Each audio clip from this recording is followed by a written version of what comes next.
Hey crew, welcome back to the stream.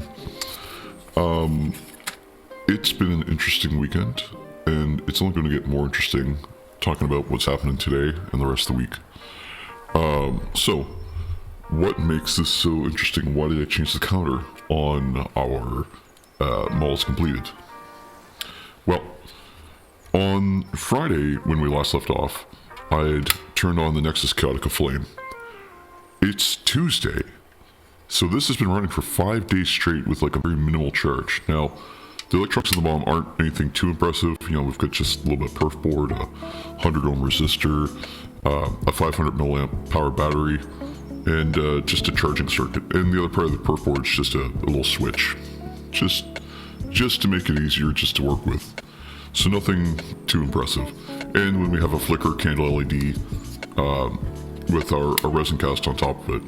So this has been a very impressive project. I'm going to turn it off for now because we've left it on for far too long.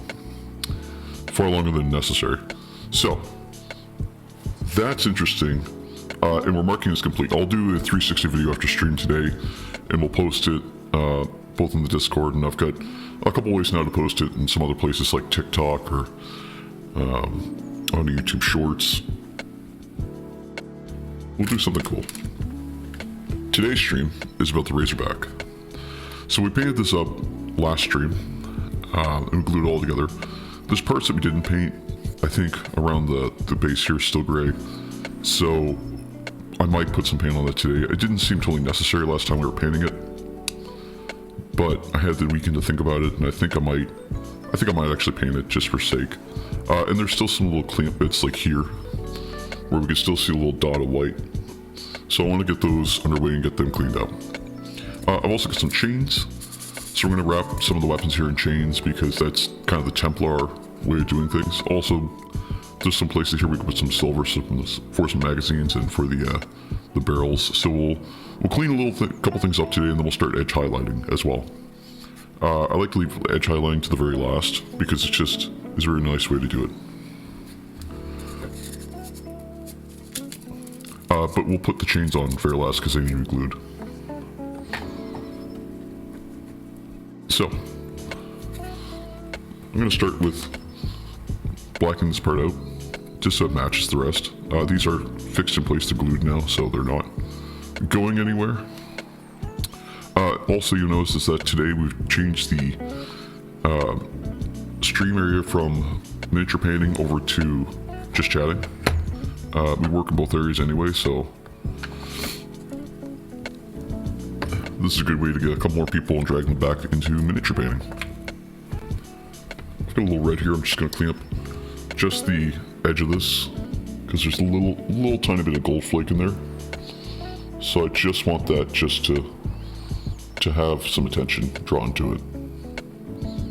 There we go.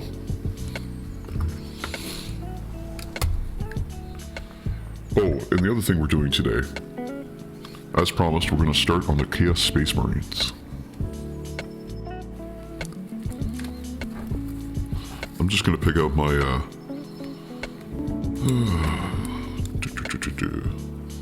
small layer brush for this, because don't need a whole lot. These brushes have seen better days. I definitely need to put some attention to them and clean them up.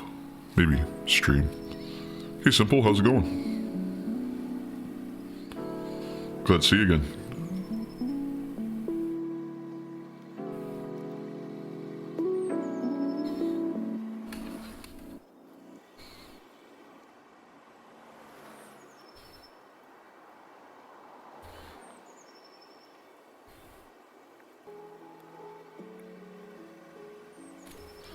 Finally some rest after last weekend. Yes.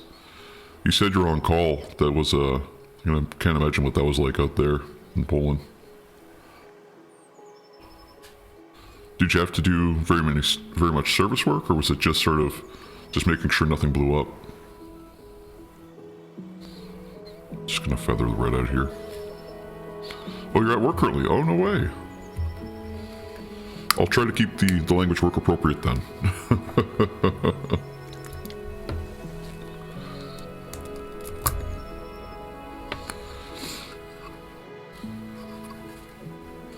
I'm gonna come in here with my shade brush, my chunky shade brush here, and I'm just gonna grab some highlights here. It's just some shade. This week I had some planned maintenance. This week I have on-call. Oof, on-call. Just gonna shade all the red here because it's a oily gas canister.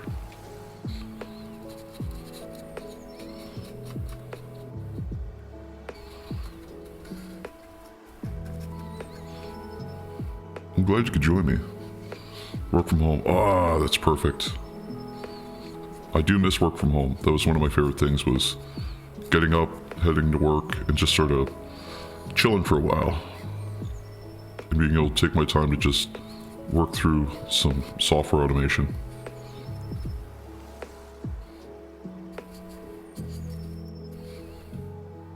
But there was just so many meetings.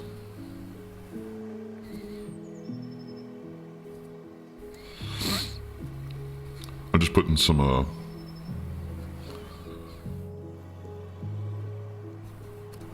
Agrix Earthshade on this right now, just to try and oil it up, make it look kind of dirty and old. Not Nuln Oil. I could put Nuln Oil and I might do that, but this is just to give it the effect that it's a little war-torn. I mean, Black Templar stuff isn't exactly new. Also glad to finally tune in for the stream. Well, I'm glad to have you here, man. You've been to every stream so far, and I'm super, super thankful because it kind of helps me stay motivated, if I'm being honest. Like, being here and streaming is something I would do just to keep myself honest, in capacity for that. But having someone here to just keep me motivated and spirited is always a huge, huge help. You know, it's always fun to have someone else to just chill with. So thank you.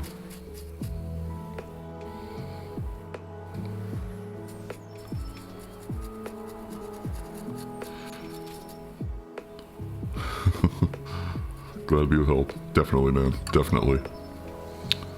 Just gonna put a little bit of Earthshade in there in the corners. So, what's happening today is I'm doing a little bit of cleanup on the Razorback, and we're gonna edge highlight it.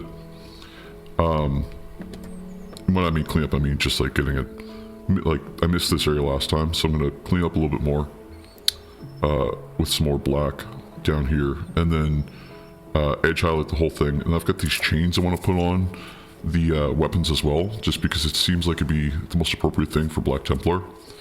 And also some spots where I could add some silver. I was tempted to drill out the barrels on the las cannons, but I don't know if that's totally necessary, because I don't know. It seems like it's already pretty well there. And then there's little dots of white here and there that I gotta clean up. So I'll start with Abaddon Black, just to get through those areas. Oh yeah. And I'm just gonna grab one of my base brushes for this, just because it is a base paint.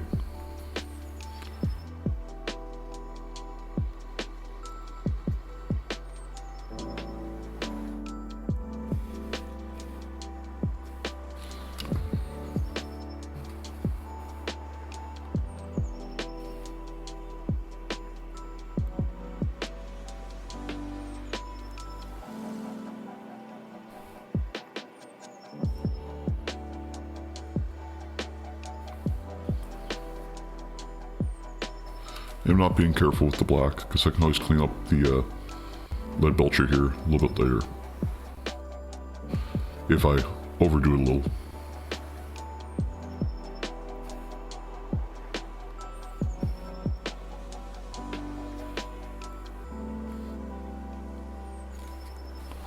Oh, I'm getting Agrix Earthshade all over my fingers from the treads.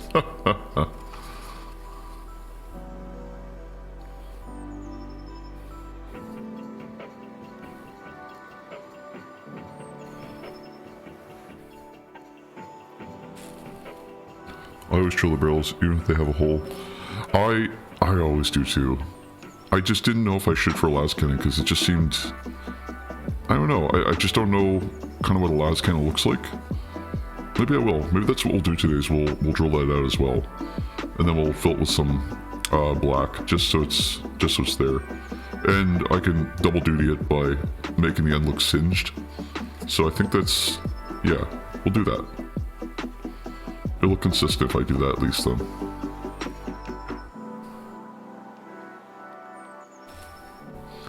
Just to rough them up a bit for more depth, absolutely.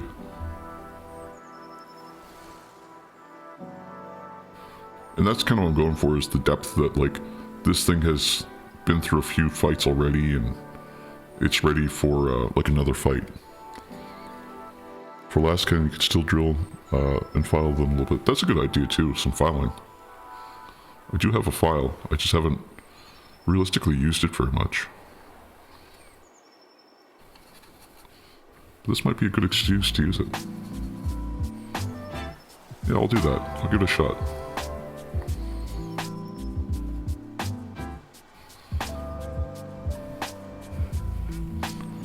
Not getting a whole lot of black on this.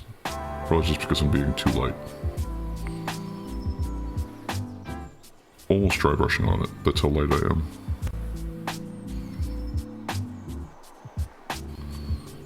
Yeah. That's looking a lot better. It blends in better when it's blacked out, like the rest of the tank. Yeah. A little bit of black in there. It doesn't need to be perfect. Just close enough.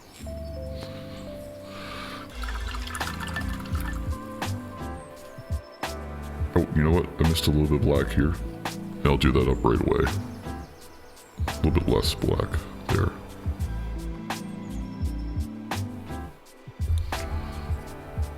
I'll just feather it. Just so it looks consistent. Doesn't need to be perfect, just close enough.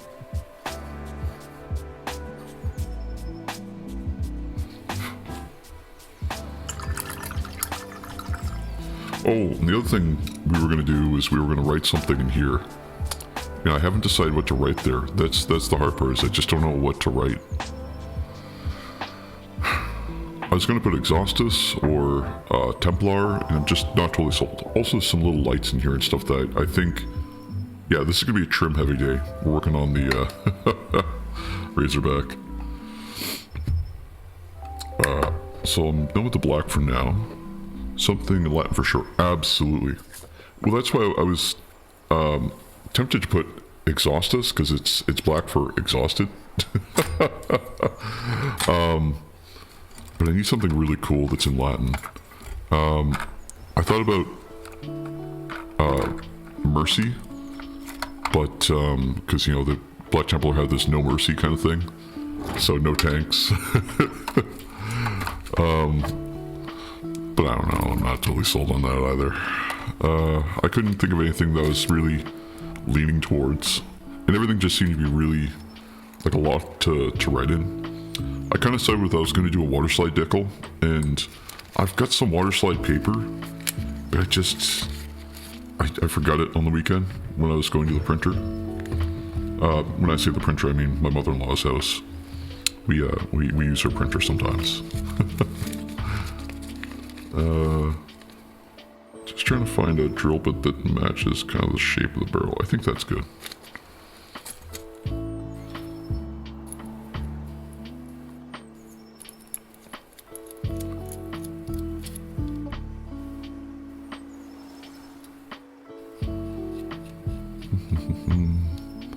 There we go. There. This might be squeaky, so I do apologize if it is. Is that too big? Yeah, that's too big. Hold on, I'm gonna go down a little bit. I'd rather be safe than sorry on the size.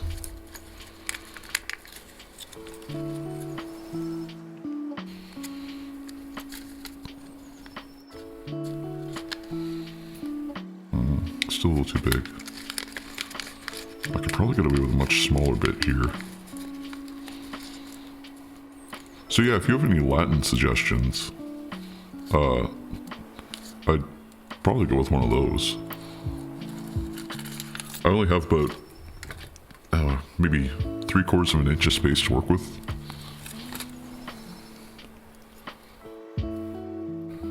I used to use LX or LIX, which is 40, I think it is.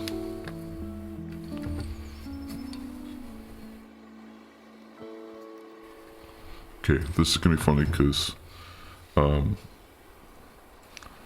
it's not gonna want to let me drill all the way correctly. So we're gonna work with this best we can.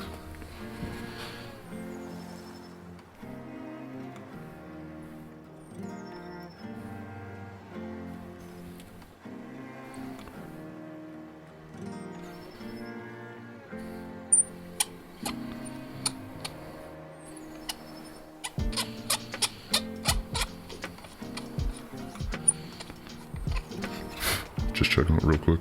Oh yeah, it looks fine. And then add a little bit more. Just we don't need to go too far, but just far enough to add some depth to it.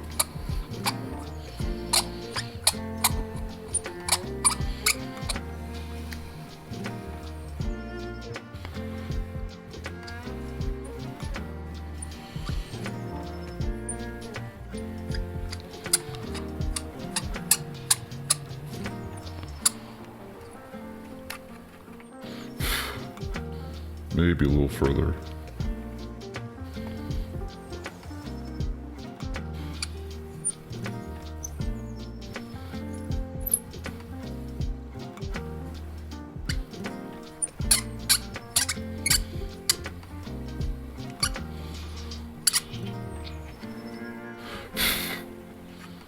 And it's just a hair off center, so I'm just going to take the hobby knife, which was here. I'm just gonna grind out the side just a little bit.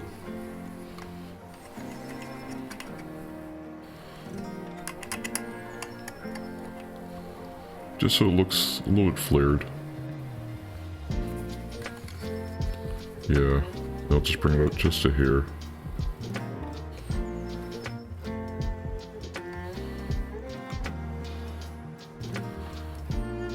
Just like that. I have to be careful not to cut the barrel in two. Don't have any recommendations for text, to be honest. No, it's okay. There will be something. That much I'm pretty sure. Oh yeah, that looks a lot better. Yeah, you're right to tell me to draw that out, man.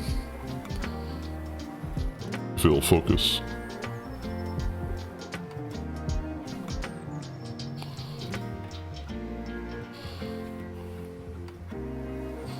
Will it focus? It won't focus. I'll force it to focus. Yeah, looks a lot better. No worries, take your time.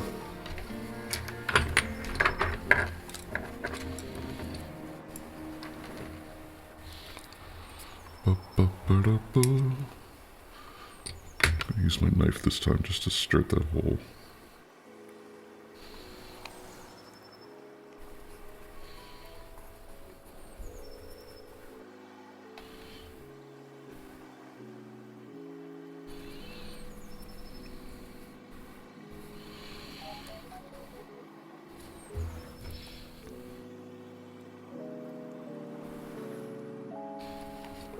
Actually, I'm going to stir a little bit more.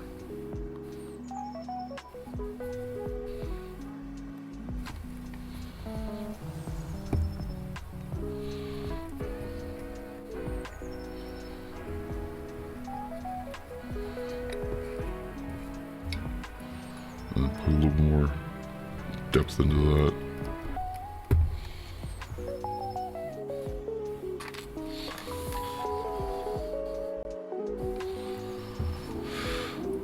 Add some more, because the spindle will work here.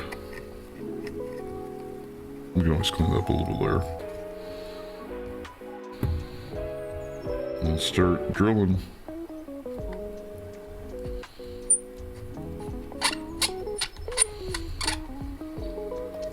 Oh yeah, that looks fine.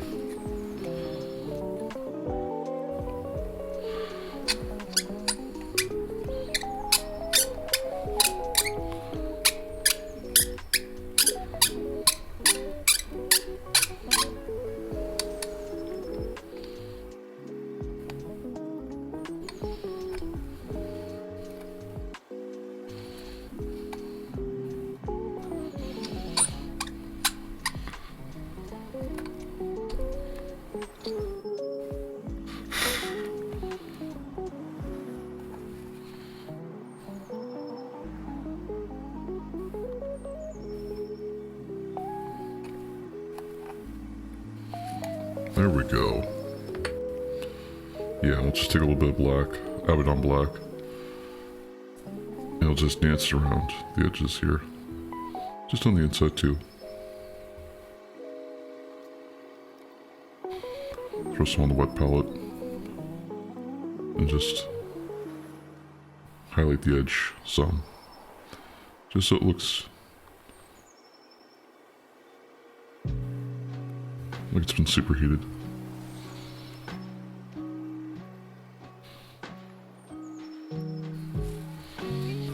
And then right around the edge here.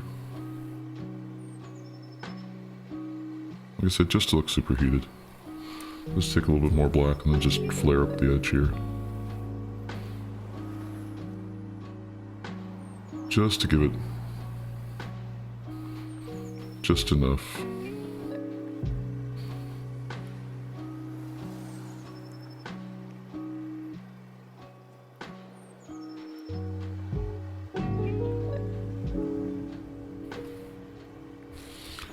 And then grab a little more Abaddon black because I had a little bit there, but a little bit more couldn't hurt.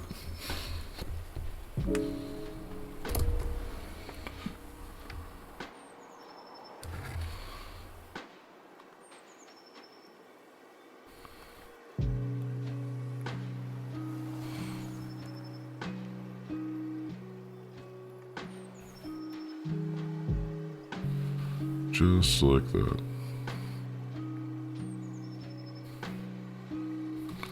And my last cans are done. It's the tiny little details that matter there. Sweet.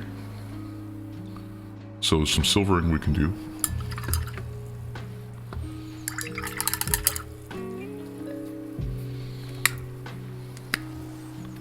So I've got some Necron compound. It's a little bit of a dry paint, but it should work for what we're trying to do. And I'm just gonna put a cap on that knife before I hurt myself, because I will if I don't.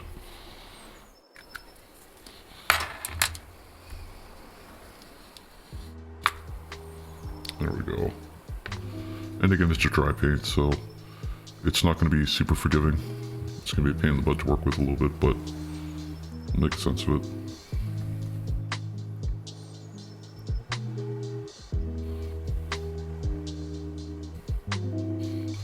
And I'm just going to silver up the barrels.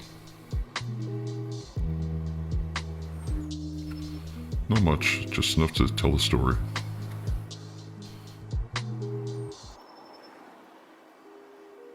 All we're trying to do is just sell that these are metallic.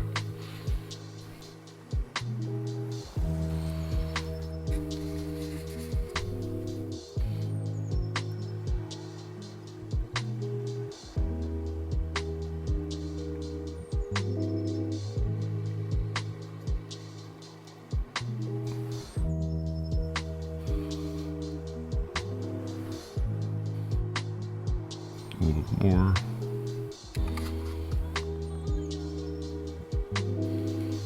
I think that sort of looks okay. Maybe a little bit just along the vents here.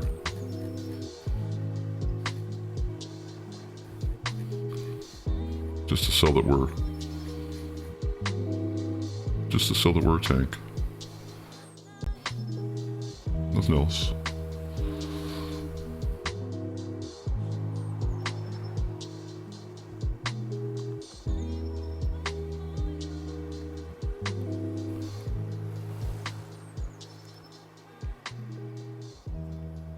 Doesn't need to be super clean, just clean enough.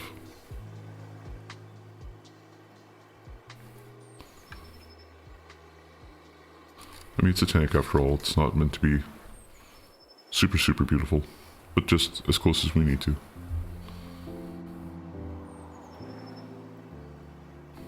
That looks really good so far. We're going to do the Auspex light there, and these cables could be blacked out, so we're going to black them out as well. Excuse me. Oh, I'm starting to get a cramp in my hand. And there's still some places we could throw a little bit of Nuln Oil just to make the Nuln Oil really pop. Do the cables first, make them black.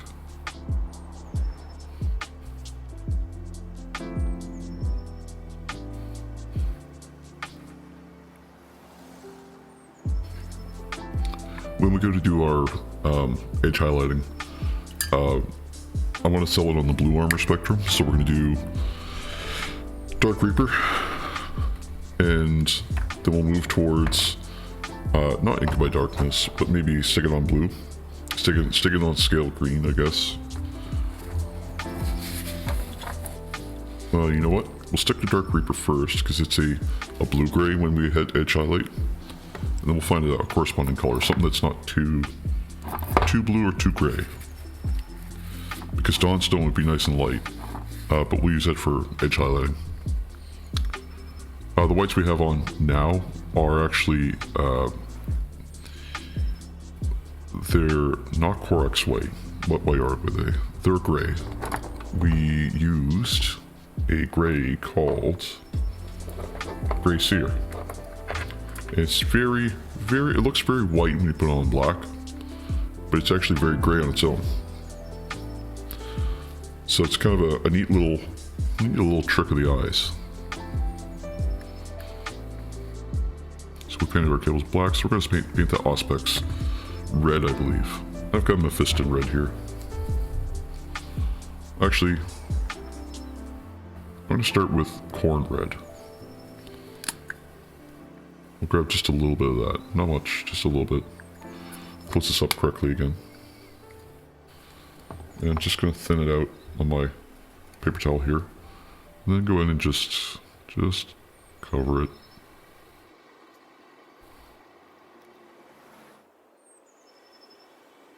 And this rocket in here as well is also red. So we're just taking an opportunity here and just paint that red. Nothing special, just a little bit of red. And it looks pretty good so far.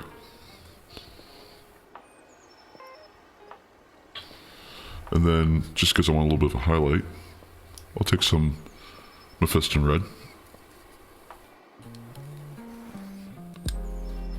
And I'm just going to grab just the edge of my brush with it. And I'm going to thin the crap out of this. Just make it real, almost like a tri brush on my paper towel here. Just because I just want to catch just the edge. And then just do just the edge of that.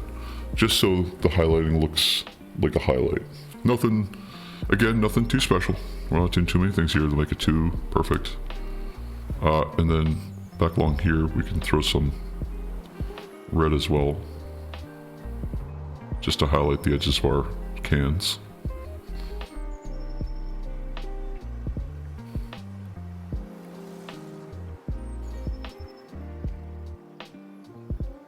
After we put the Agrax Earthshade on it, it needs a little bit of a highlight just to come up a little bit.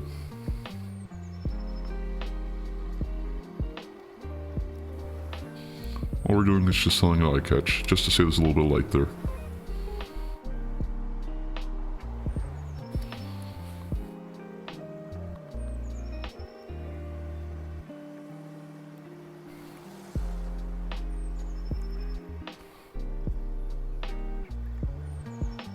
Just to make it fancy. Already it's looking a million times better. Same with over here, just a little bit in there. And that looks pretty good. Now I'll take just a touch of Nuln Oil. I've got a shade brush here, still. I'm just gonna grab some of that Nuln Oil and the shade brush. Take some off. And then hit up some of these other areas here that I just want a little bit of shade in.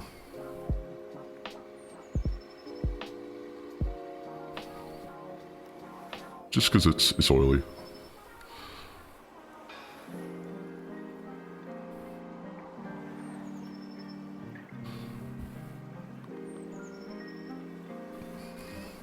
A little bit more couldn't hurt.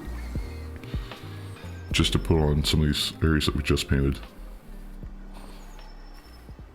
Like around the barrel some. A little bit more on the barrel actually.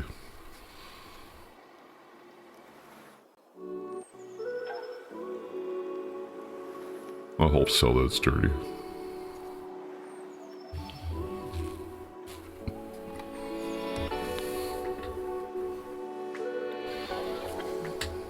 I'll throw some on the cables too. Just because a little bit of Nuln Oil will help bring out the colors on the cables.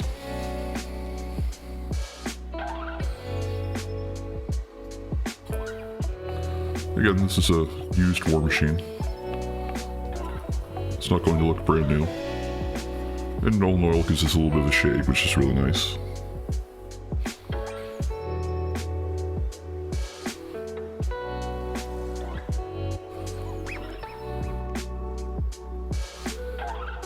It's pretty good there.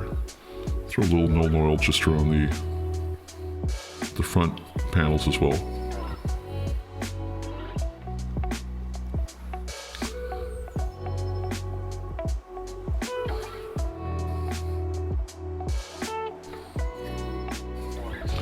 And then some right in the vents.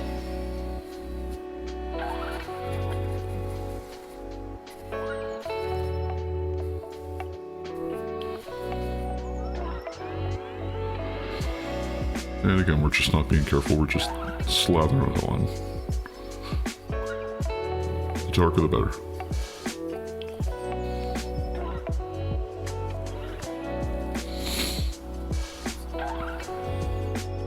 Cool. Now I've got this thing on the side here, our little banner. So I've got that done with Screaming Skull. So I'm going to find a slightly darker color here. I think Zandri Dust is pretty good. And we're just going to throw some in where it's darker. So I'm going to grab my little layer brush here. Even though it's a base, I just want a real fine tip. Because what I'm doing is I'm going to put some right in the back here. Just so that there's some depth to that banner.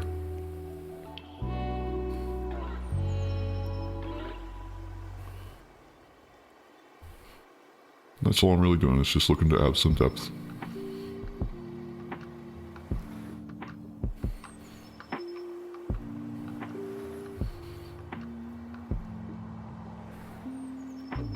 A little bit more.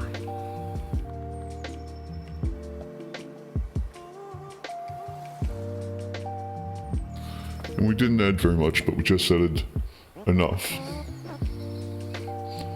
Just to help sell that there's some color difference there. And actually, I'll turn off this light for a moment.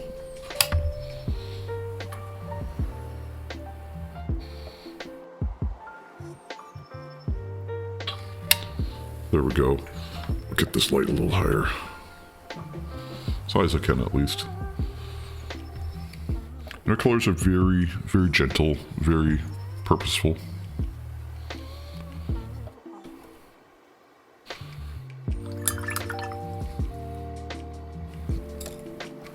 Okay.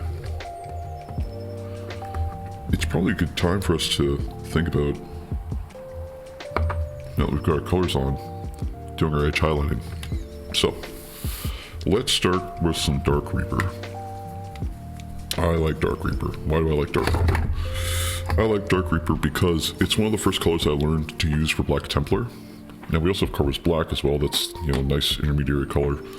I like Dark Reaper because it's very, very bright dark. It's a funny term to use, actually, a bright dark. Well, we also have Eshin Grey. Eshin Grey is pretty light, but it's not on the right spectrum. Like, color-wise, it's just not the same. It's very bright in that sense. Now, we could go with like a Scaven Lake Dinge, which I might do as well. Enki Darkness is pretty close to that color spectrum, but it's also green.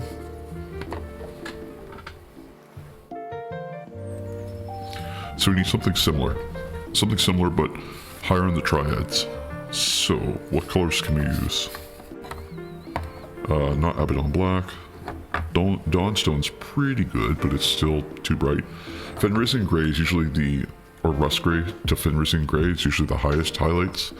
We need something in between. Again, Scaven Lake Dinge might be pretty close. Once I find Scaven Lake Dinge here on my desk.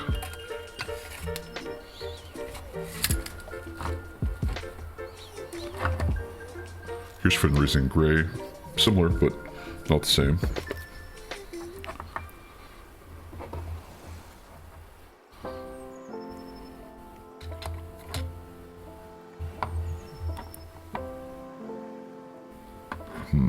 Let's see here. What colors do we have? Stick and Steel Green, like I was saying, is very close, but it's a little too blue, a little too green, a little too aquamarine. I'm going to dig through the colors I have. One sec here. Just because I want to make sure I have all the colors I need right in front of me. Celestial Gray. Blue Horror. Blue Horror is nice, but it's not the color we need right now. The Iron Hand Steel, which is good.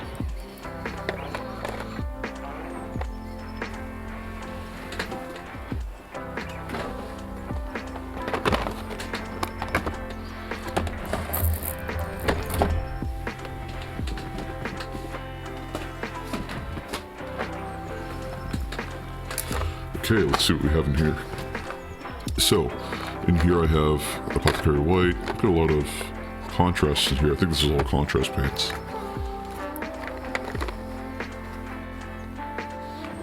Yeah, for the most part it's contrast paints. And some air paints. Oh, golly.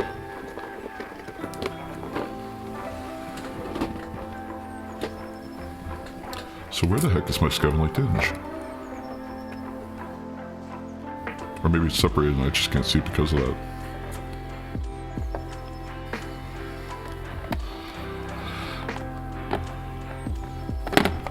Snakebite Leather.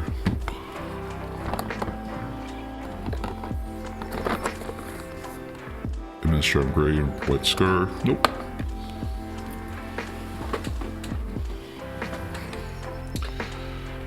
Let's see. Thunderhawk Blue, this is a good one. This one, you can go from Dark Reaper to Thunderhawk Blue relatively decently. Those are really two good colors. Maybe I'll hold on to them. One sec. I'm still gonna look for a Scavenlight Dinge, but I think that's the direction we're gonna go.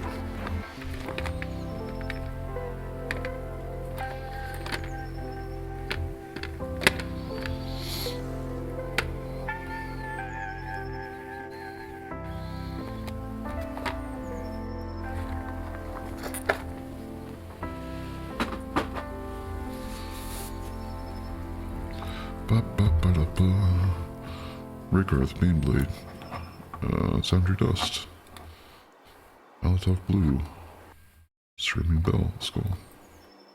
Ooh, did I take out my bag? One sec. I'm gonna go check my bag.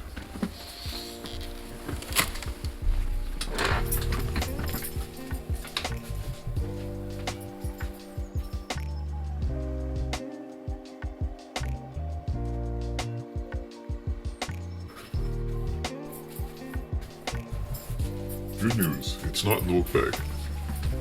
Which is fantastic, because that means it's one less place it could be. A little sip. Let's see. Oh, is that it there? It was sitting beside me the whole time. Okay, so yeah, Scavenlight Dinge maybe isn't right. It's too dark. But Thunderhawk Blue, that seems nice. I like Thunderhawk Blue a lot. I like the way it looks. I like the way it should fit together with it. And then it transitions into like a rust gray really nicely, or like a Fenrisian gray. So there's our 4 set. So that's really good. Okay, let's get some Dark Reaper, and we're gonna dry brush this, just for simplicity's sake. We could do a thin line across the whole thing. I don't know. They may be asking a lot. And we can clean up whatever the dry brushing doesn't catch anyway.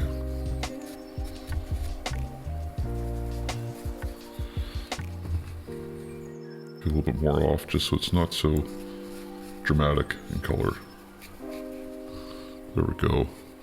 We'll just start this way.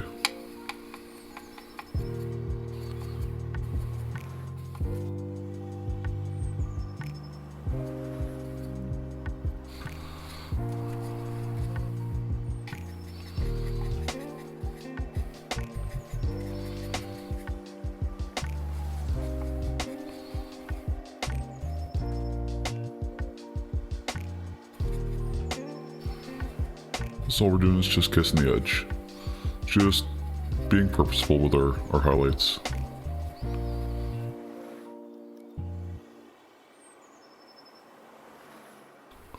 You know, I might just pencil thin the edges here on the inside of these areas because I don't want to touch the white.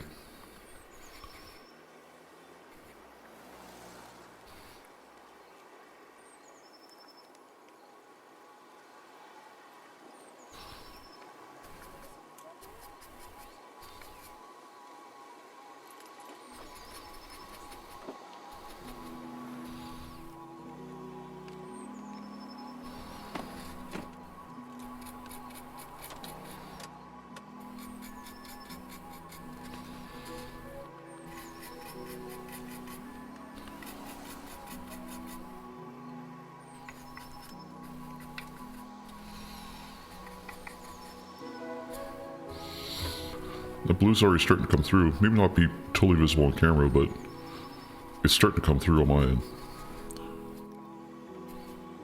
And we're just being, like I said, just very purposeful with our Dark Reaper. And we're not doing every line, we're doing everything facing down, because that's where the light is.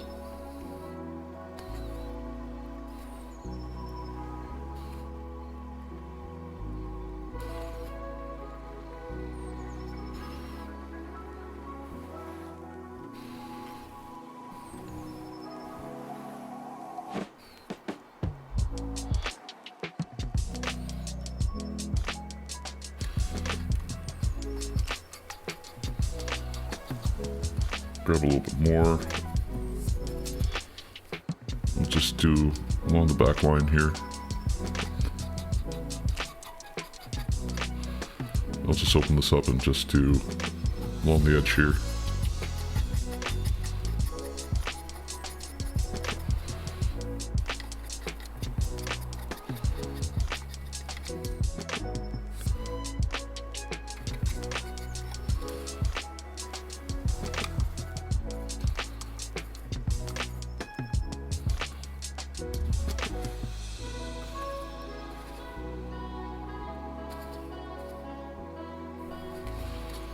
Just a little bit more on these edges.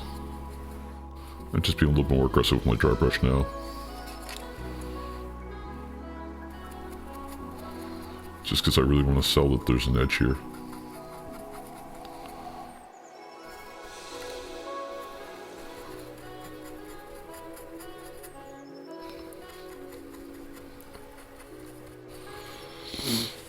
A little bit more blue.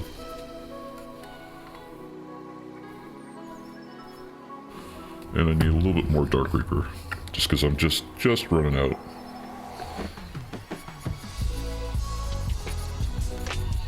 Just gonna get as thin as I had before, just to about that consistency. Nothing too special. We're just gonna go along the edges, like I said, just in the big areas.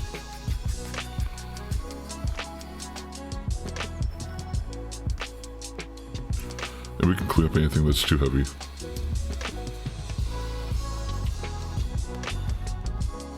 Just being light, just light.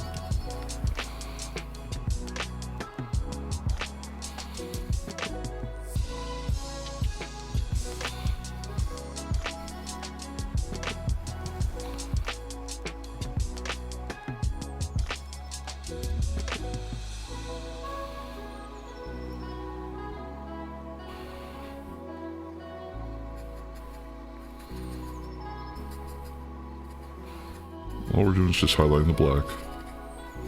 Just making it look just unique enough.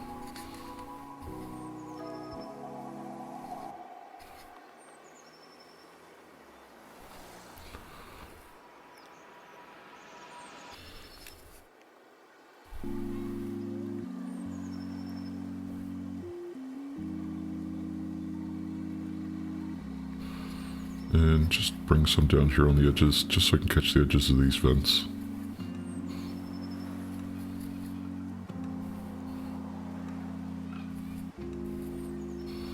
And then just like I did on the opposite side, just along the edges here.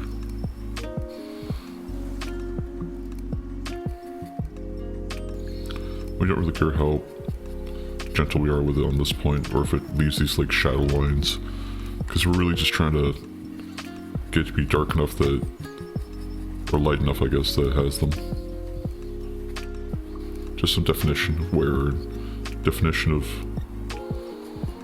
light, because light isn't perfectly specular. It can be, but it's not always. So we just want light kind of wherever we can get it. Just like that. I'm going to put some highlighting on the edges here of our lights.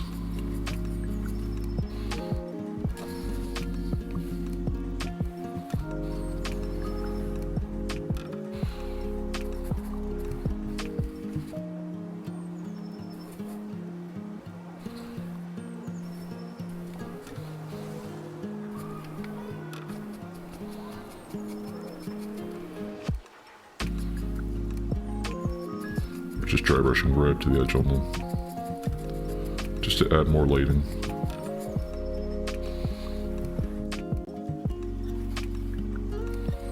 And basically I'm just stamping on the blue.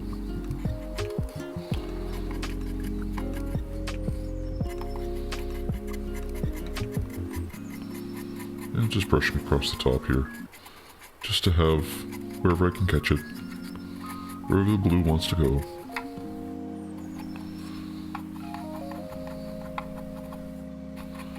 I'm not telling it where I want it to go, I'm asking it to go there. If it goes there, fine. If it doesn't, then we'll work around it.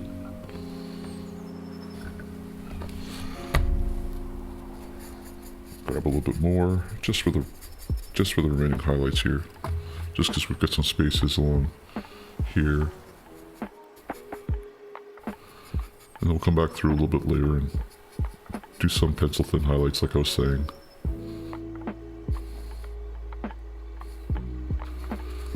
Again, this is already looking really good. We're just trying to bring the light this way, because it's shiny. It's not the most well-maintained armor, but it's, you know, it's looking good.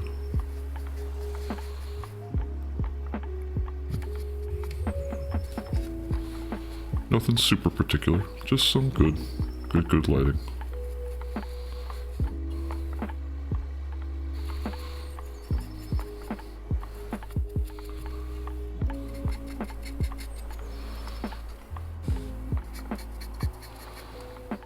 I'm just gonna open this up real quick and then just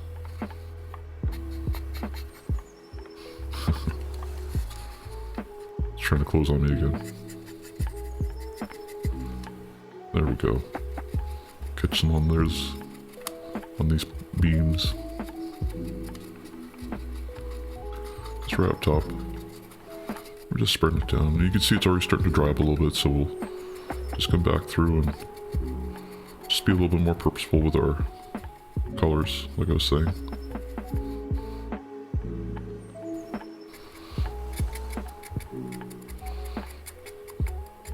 And we'll just gently start dragging it right to the edge. And what we're looking for is anything like these little raised pieces and anything along here that's still blacked out, and we just really want to sell the illusion that it's shiny. That's all.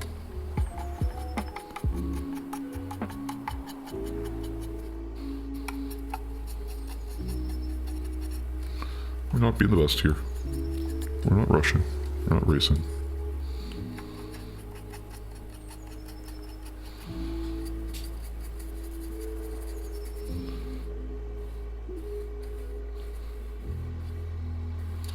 We'll get some little ledges back here for feeders. These are the feet that go into the ground when it pulls down, so they get a little bit of a color.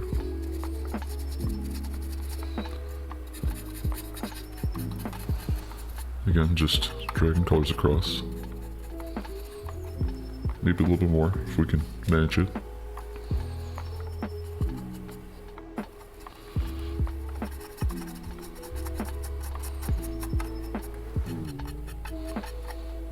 There we go. It's already looking really good. I'm gonna grab a little bit more.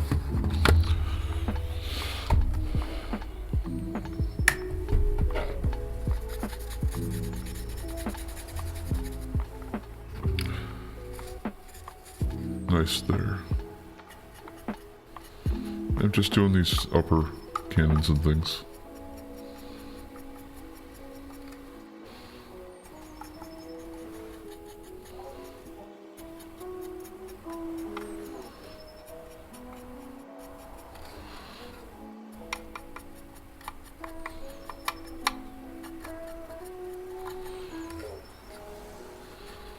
It's already looking really, really good.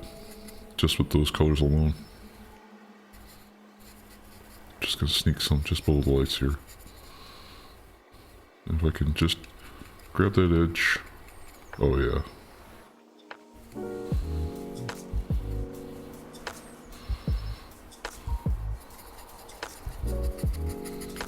We're just adding a little color here.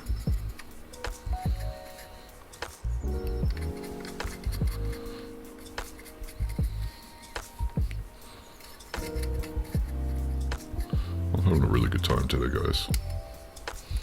I'm really glad the painting's turning out. I'm really glad we're here. I'm just so thankful that we can paint this stuff.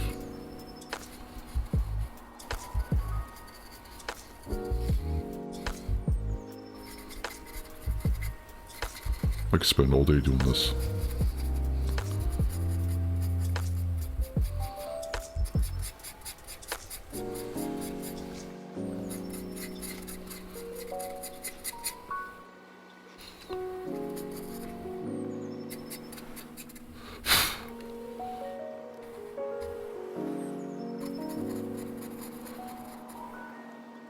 And again, I'm not doing the bottom of the tank.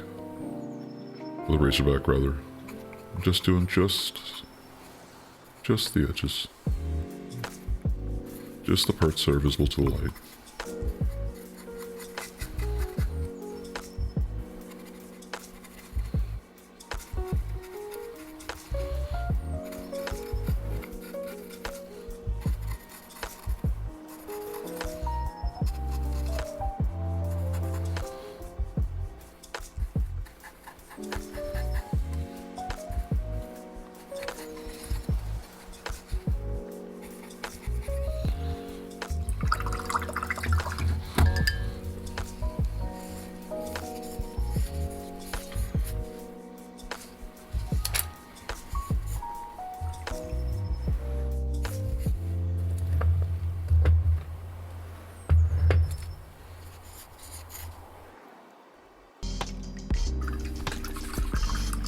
A little more water.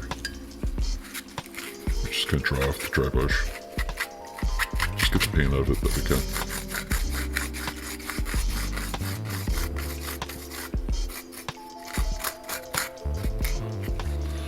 I'm just gonna use our little comb here to help that out.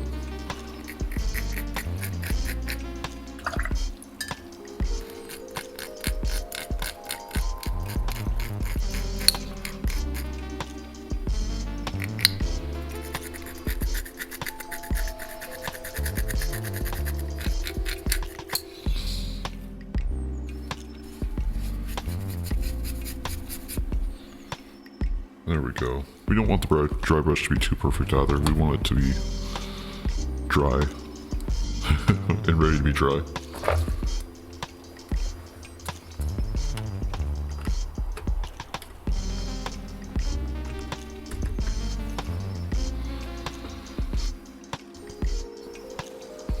There we go. And again, it's very, very subtle, that shift in color. It may even be hard to see. I'll try to get some visuals on this.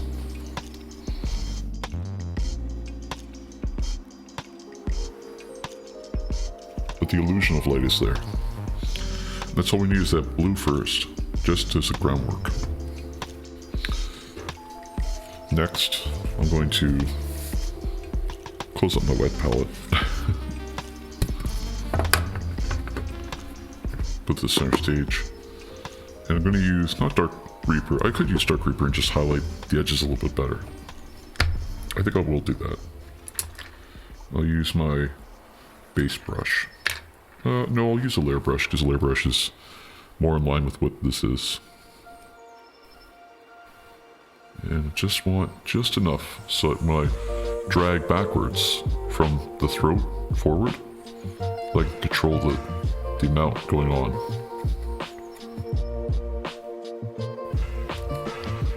I feel like a lot of people, or at least I did at first, I would go from the front forward, but then I learned going from the back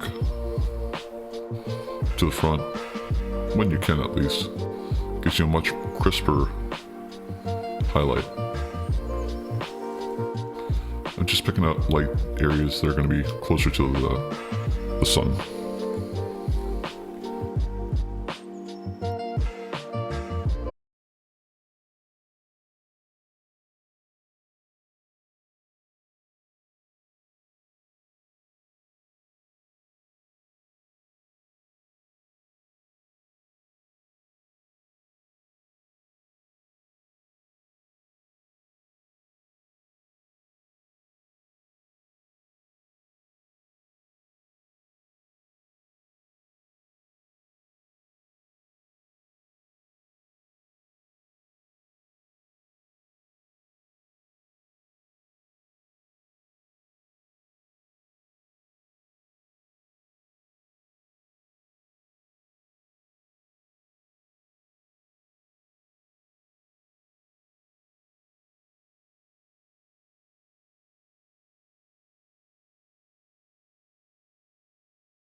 Wife got me to do chores.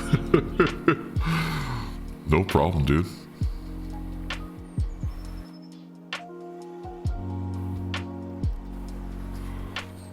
Reminds me I have some chores I have to do around the house here too. The commissar wanted me to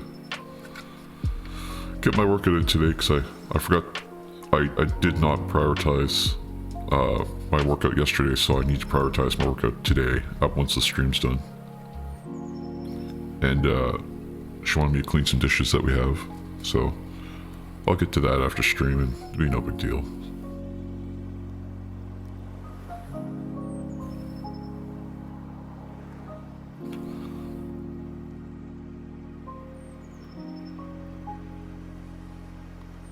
I'm just doing some edge highlighting. Just catching some raised area. Just where I want to detail some light. Oop, I'm a little heavy there. It's okay, I can clean up later with a little bit of black.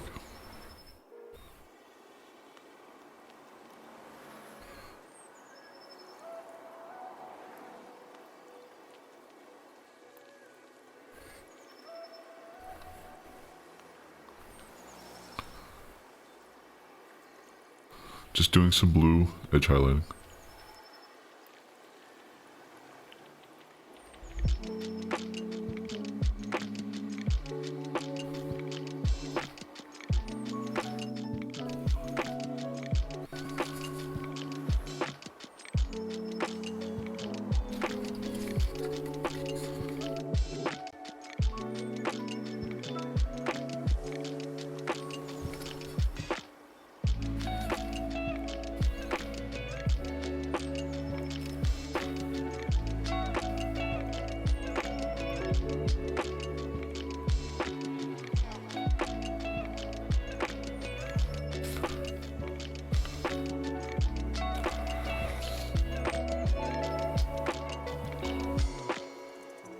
High permanent miniature painting on stream here is, I feel like sometimes it's hard to see kind of what it is I'm painting. So I do apologize. If you ever want to see it up close, let me know and I'll drag this up to the camera and see what I can do. Right now I'm just doing, like I said, some highlighting. I'm using Dark Reaper, just because it's kind of the default. It's sort of the best way to get black to look cold.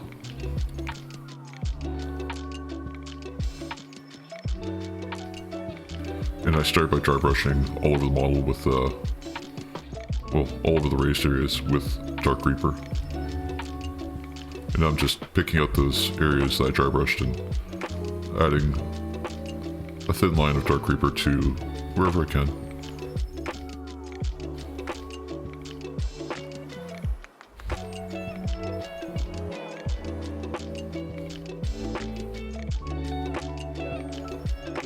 Just increasing the size of that line, just a hair.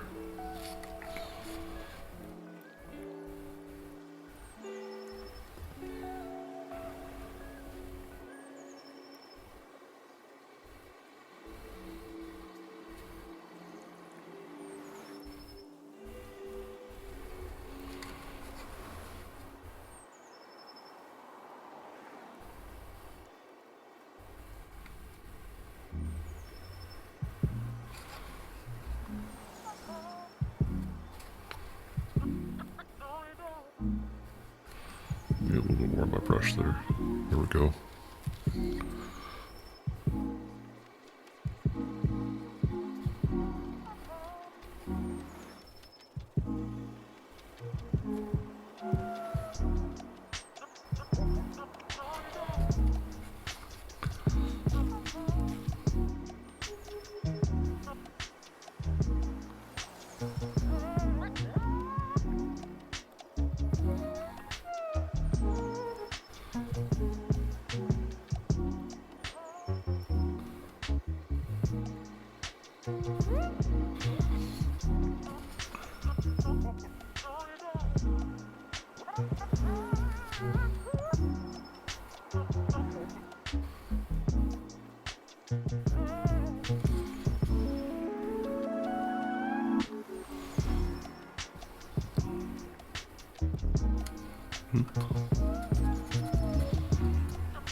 It looks kind of messy right now because of how much of the Dark Reaper I'm throwing on.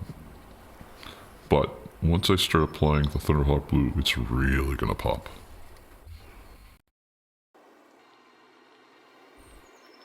Again, it's one of those trust the process kind of scenarios.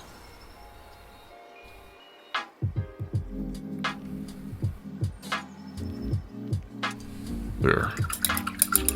I'm okay with how much I have on there, I think. A little more, just in this area here. There.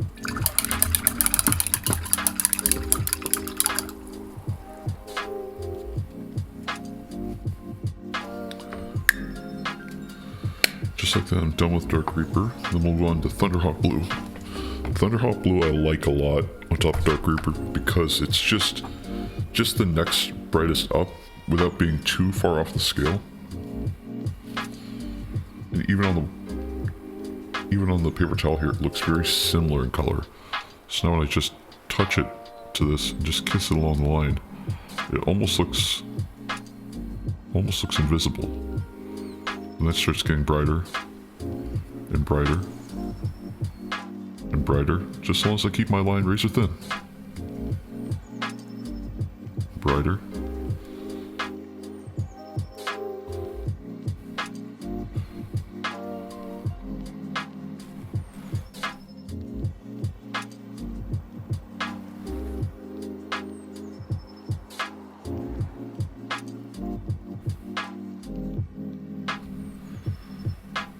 Grab a little bit more.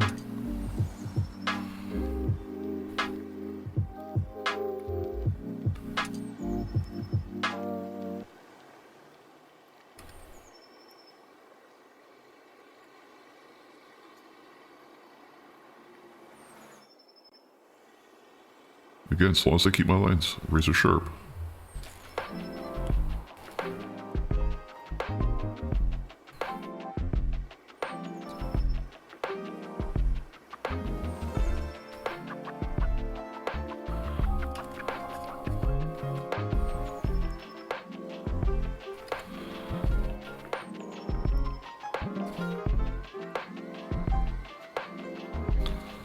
All we're looking for here is subtle.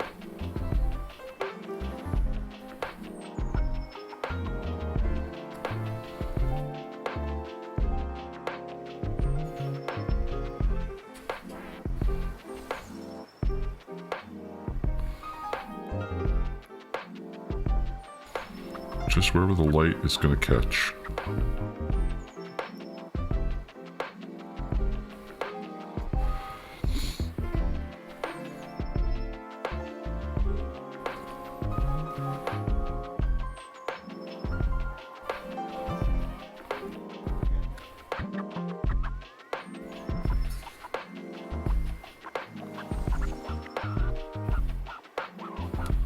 A little bit more Thunderhawk Blue. A little less just on the edge there.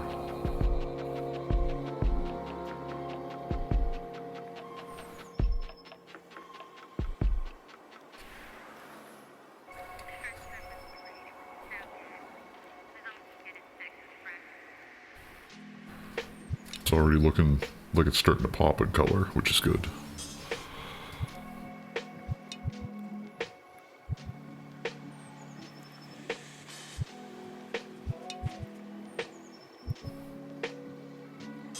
I'm not going all the way to the edges on both, I'm just going right to the center.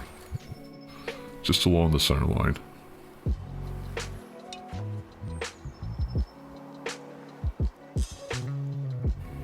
Just because I want there to be some contrast. Post-typical little progress I've made with my Mortarion on DC. Let me see. I'm gonna go take a peek.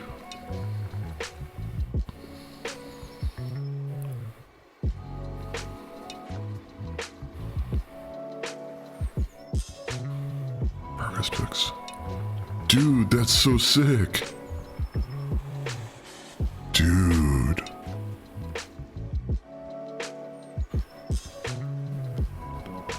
I really like the way you've done your white on the inside.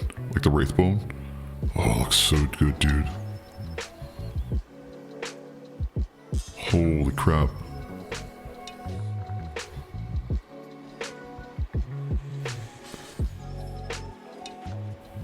The green on the kneecaps. Oh. Dude, I love it.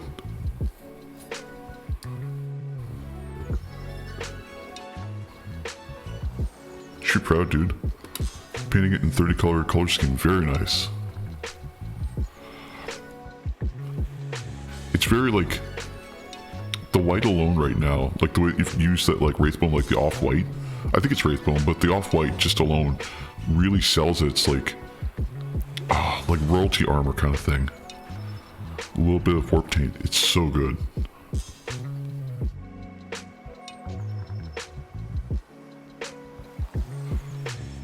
green's really selling it too.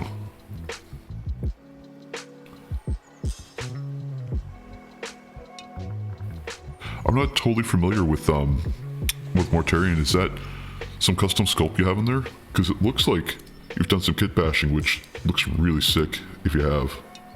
Like, really cool. We'll apply surface from a shade layer and Agus for recess. Very nice. I have another model here that I've been doing off stream because I'm not totally sold on what I'm doing with it yet. If I can find it again, here it is. And this has some Seraphim Sepia and some Earthshade in it as well. And I've been doing this one just kind of because I was given a Chaos spawn. And so I started using some Seraphim Sepia like on the skin tones, some Earthshade, and I got some like Blood for the Blood God in there too. And I've just started trying to get like bruising down pat so I know kind of how bruising's supposed to look. And this is one I'm using for tabletop for AOS. It's not super in line with what I want to do for things, so that's why I've kind of kept off stream. But I think it looks okay. Aiming for something similar to this. Russian bolt gun. One sec here. I'm gonna go take a peek at that. Stream manager.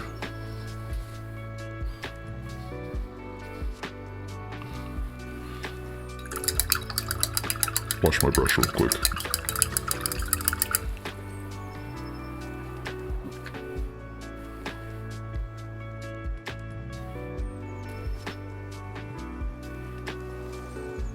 Ooh, that is sick. Like, in all the ways, that is sick. Oh, I love it. The way the white armor has, like, it looks... So I say it again, like that Soviet era tech where it's like rusted and old and like been through hell and back sort of color scheme. Like I love that color scheme. Oh my god. And it's got that like olive gray, like that drop color. It's just so good. Definitely a different color for the cloak.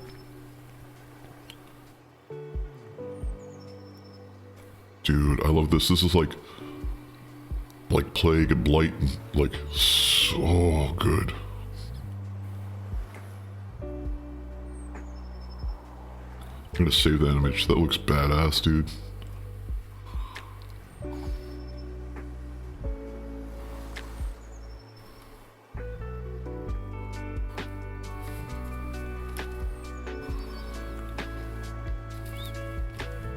What color are you thinking for the cloak?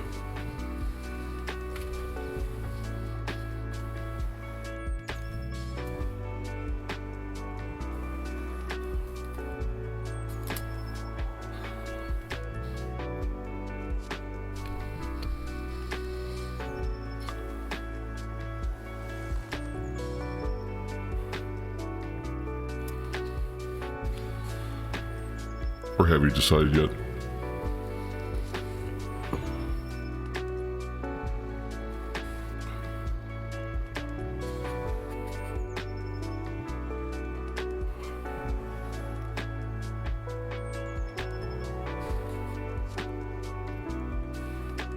I was thinking red purple or skin like would be really cool.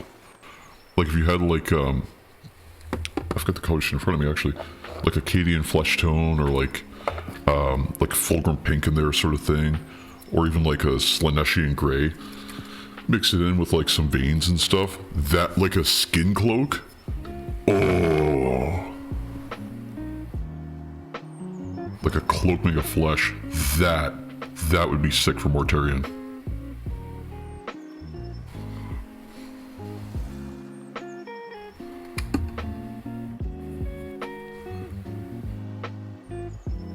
I love that idea. I love the idea that like, I mean that's the same with my Slaves to Darkness is I love the idea of like, they're wearing like the skin of their enemies. Oh, it's just so cool. Just the idea that they've killed people because they see them no different as like animals. And so they just wear them as like skin cloaks. Like almost like trophies of war.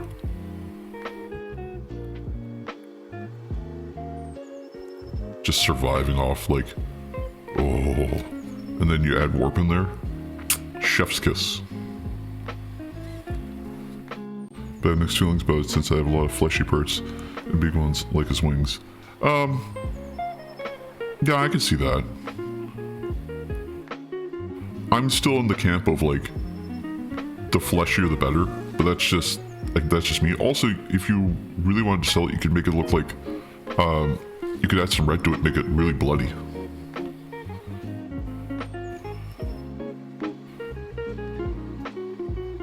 Ooh, I had a little too much paint there. I want to keep those lines really thin. Excuse me for just a second, I'm just getting a call.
Hey, sorry about that. I just got a call.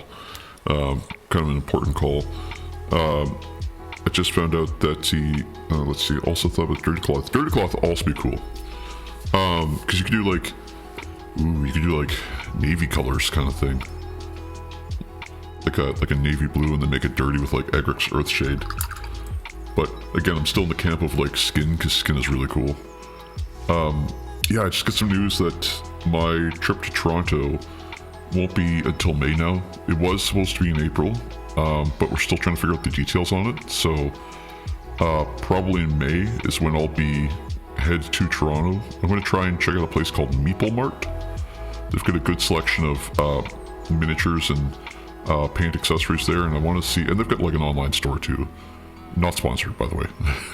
And I just want to see what they've got, and maybe I'll stream while I'm there and just sort of pick up a miniature and try and keep the ball rolling. I'm super excited to see it, because our community here for Warhammer is really small, and the selection we have is the best that we can get our hands on, without just buying directly online, which we could do, but you know, it's always nice to see things in person. But also in Toronto, I can go, like I said, to Meeple Mart and check out the selection of paints. I'm always looking for more paints. And so I'm looking for things like AK paints or Turbo Dork paints or even Tamiya paints sort of thing. I think that highlighting's turning out pretty good with the Thunderhawk Blue. It's turned out pretty good so far. You can kind of see it starting to pop. I'll turn off the light again so we can take a peek at it. Still kind of subtle, but you still kind of see it. With the light on, it's a touch bit more visible, which is what I'm aiming for. I'm going to throw some on the top here,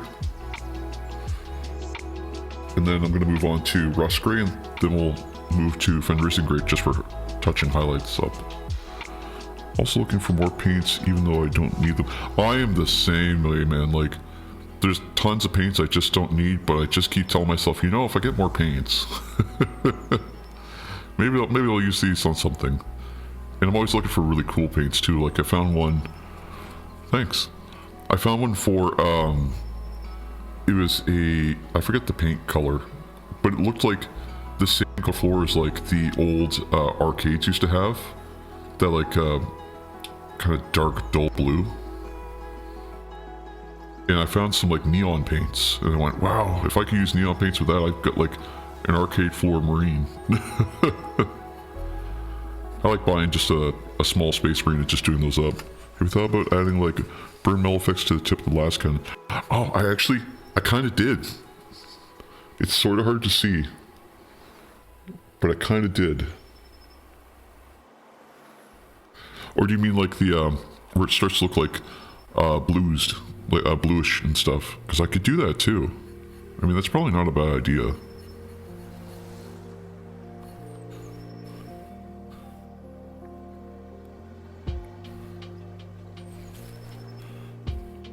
Yeah, maybe I will. I'll add some bluing to the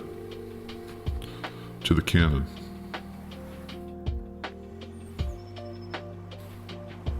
Yeah, the rainbow. Yeah, I will.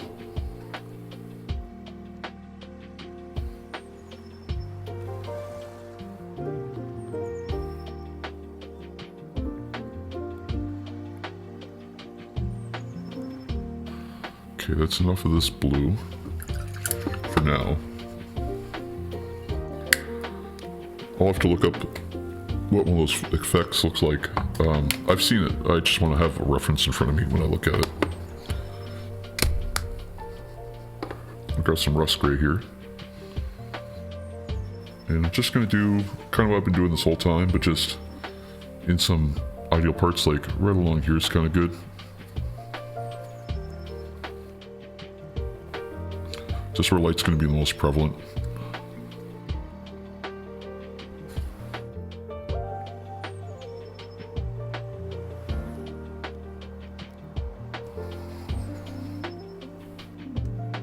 Again, all I'm doing is just telling you that it's shiny.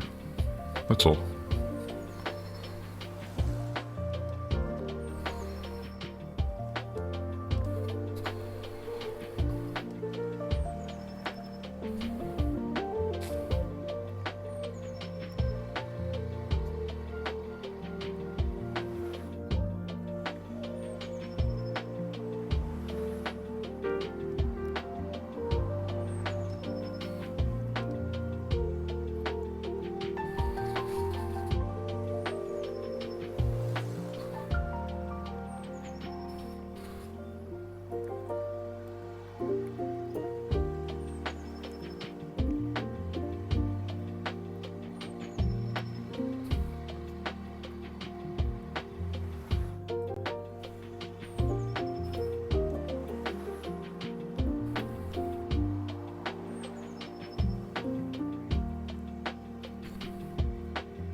Not adding a lot, just a touch of it along these.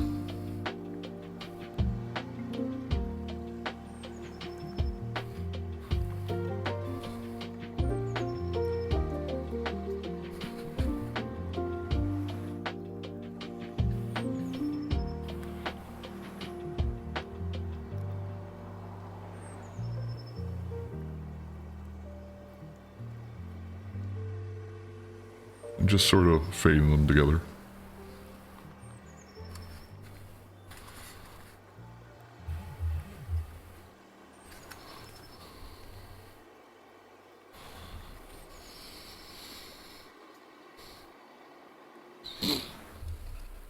That color's really starting to come through, which is nice. Have a little bit more just to throw on just the edge here. A little less than that, but there we go. Oop, too much. Too much.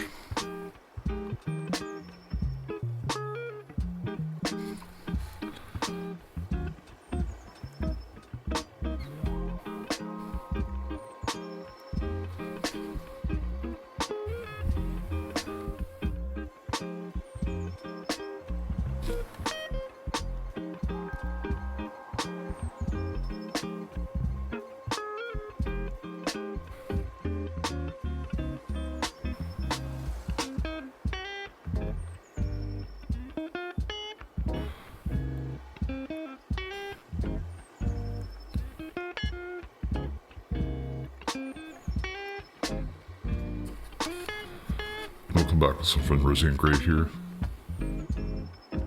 just brighten it up, just on some of the edges.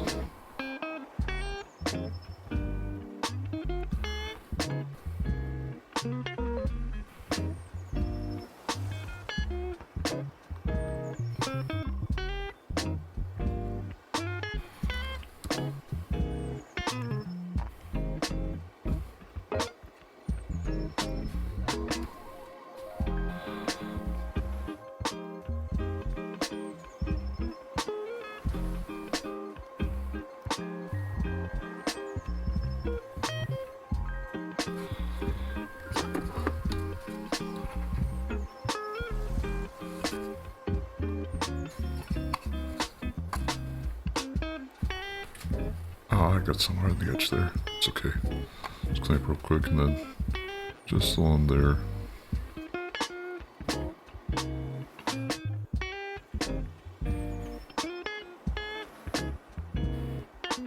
And just a little bit along here.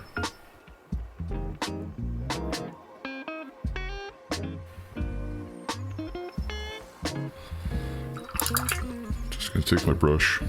And I wouldn't recommend this, but just a little bit of water so I can get some of this paint off. And then just gently scrubbing. Scrubbing the blue. And then, like I said, Fenris and Gray's our last highlight. I'm just going to grab actually a lot of this, put it on the palette here, work it in till it's almost up to the throat. And then just wherever I think I've got an edge, because it's really, really bright. So I'm just finding corners here, just where the steel meets, and just kissing them. Coming for tomorrow since I get a package with more brushes for fine detail. Nice! Are you getting more Klinskys, or are you getting Winsor Newtons?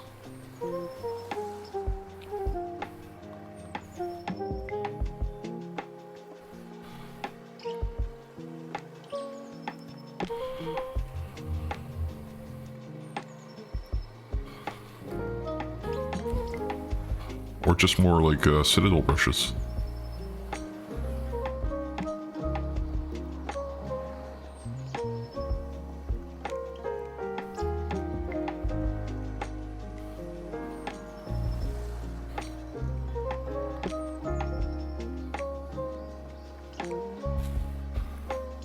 Simple synthetic ones? Well, that's still good. There's nothing wrong with synthetic brushes. If anyone ever tells you that, not to sound like an adult here or like a parent, but like if anyone ever tells you that synthetic's wrong, they're wrong. I used to be in the camp that I didn't like synthetic, and so I said, you know, this type of bristle is the only way to go. And that was me for a very long time. And then I realized, like, I just didn't understand how synthetic worked. And I still don't necessarily prefer it because I know the other one better, but there's nothing wrong with synthetic.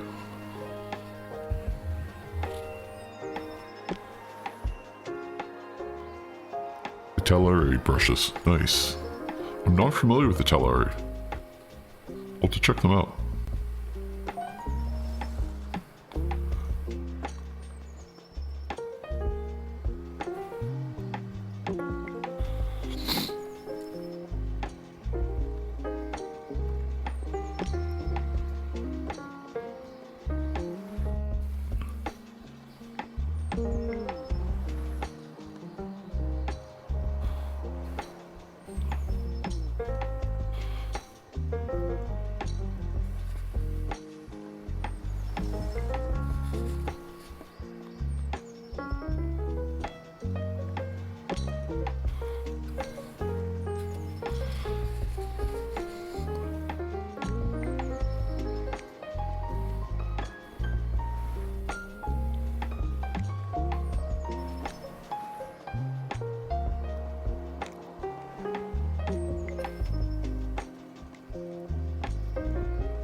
In my opinion, they are top-notch synthetic brushes. I'll check them out.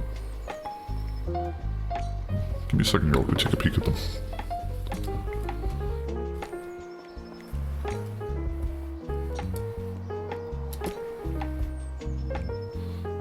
Tadali.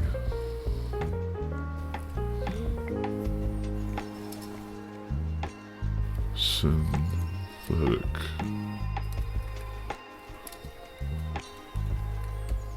Brushes.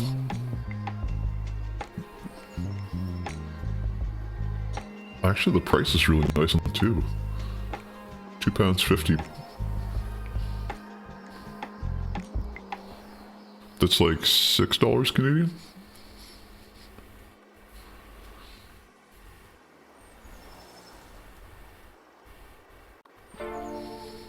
Oh, you can get 000 on them. Really nice.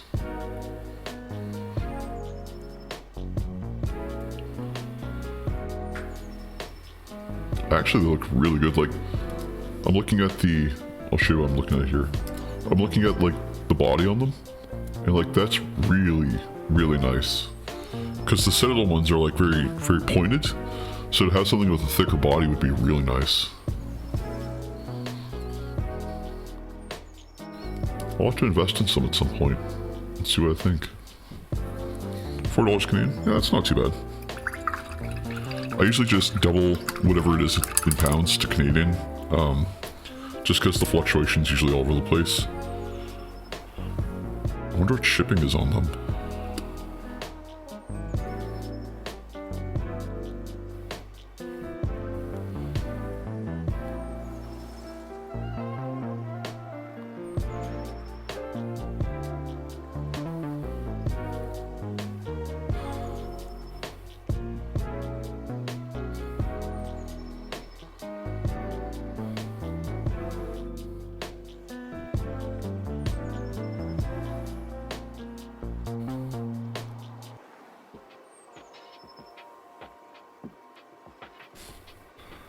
It's euros, so conversion is a little different than pounds. Oh, that's fair. I keep forgetting. I keep thinking that that the UK still uses the euro, or uses the euro.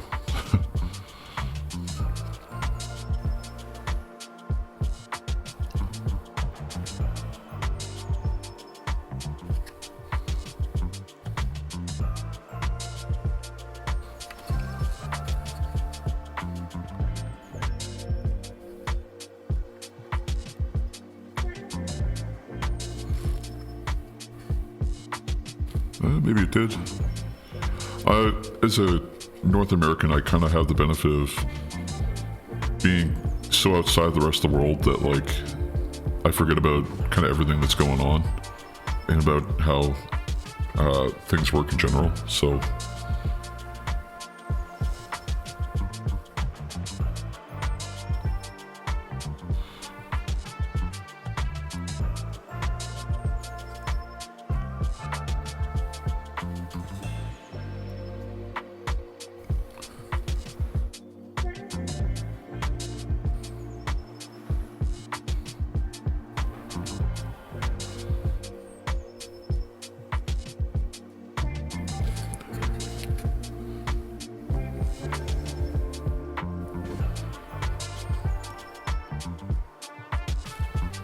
Canada's metric or imperial? That's a fun question. The short answer is both. It's how to describe it? So we use kilometers, but we also use gallons. It's horrifying. We also use liters. And we also use quarts. We also say something is so many kilometers away, but so many miles away too. Our cars have kilometers and miles on them for dials. We also use feet, yards. Like we would say, like, instead of saying you're so many centimeters tall, we'd say like, oh, I'm 5'6" or 5'9". Canada uses shortest conversation. So when we're talking, we say things using the least amount of possible information. And it's up to the learner or the listener to try and figure out what it is we're actually trying to say.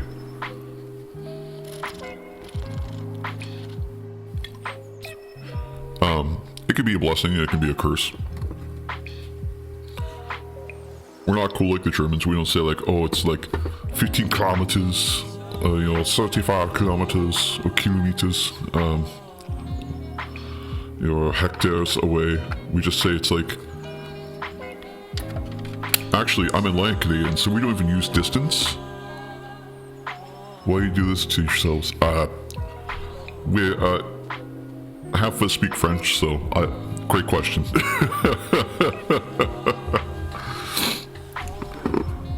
I think that's turned out really good. Lighting looks nice. Our edge highlighting looks pretty good.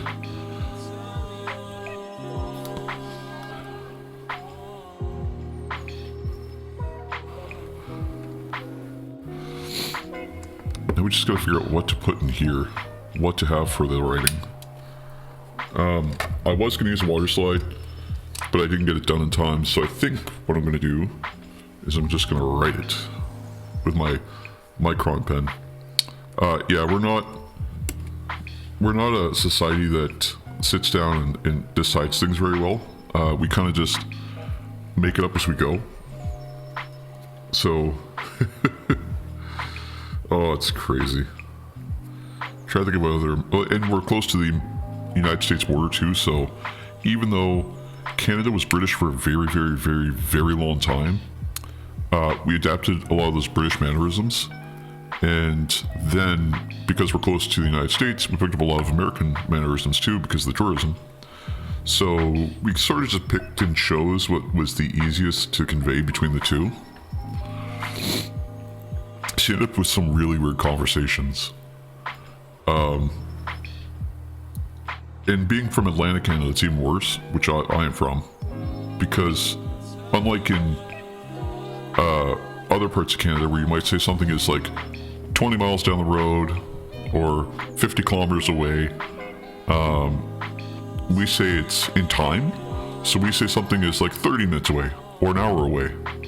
And that's because you have to follow the speed limits. So people drive right to the maximum when they're driving. So if something's like 50 kilometers an hour, they drive right to 50. Some people go faster, and we say that too. We say it's an hour by car or 45 minutes if you don't get caught.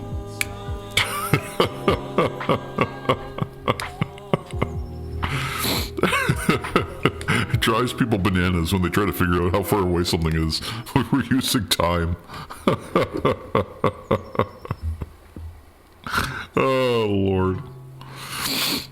Okay, so we're going to do blowing up here, and we're going to write something here. I still haven't figured out what to write, so let's hold off on that for a little bit. And we'll do the bluing instead. Now I need a picture of bluing. I'm going to go find that.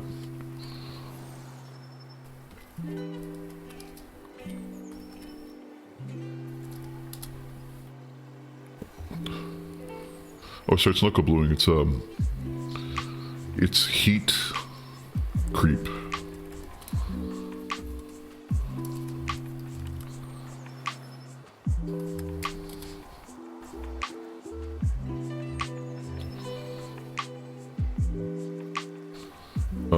Why is it looking up 3D printer parts? What the fuck?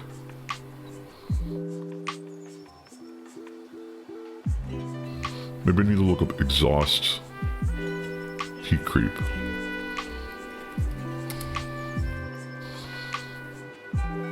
No, I didn't say 3D printing heat creep. I said exhaust heat creep. What the hell? One sec. Google's trying to be smarter than I am.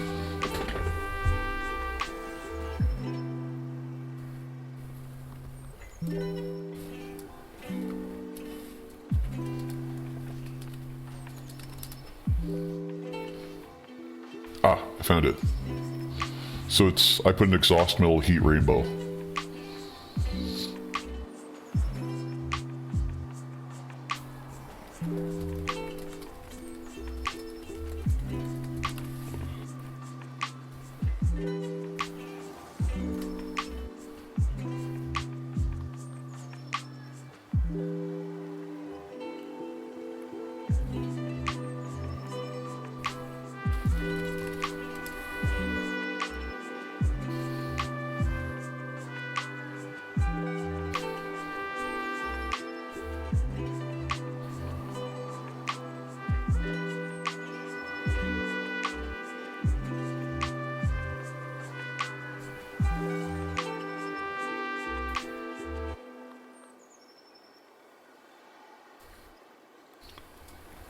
Okay, there's our reference image. So it looks like we're going up the rainbow towards brown to red and then to blue. So the way we get there first is some yellowing. So we're gonna need not some Dorn yellow, but maybe some Flash Gets yellow, I want to say. We'll just dry brush that over top. Well, not all over top, but over top. But I do want it thin. So I'm going to grab my dry brush here. Take some of the Flash Gets yellow. And just thin it out on the wet palette. It's still kind of a weird concept to people to thin out paints you want to dry brush with, but the idea is to get it thin enough that when I work with it, it just won't look totally one color. There we go. I want it thin yellow.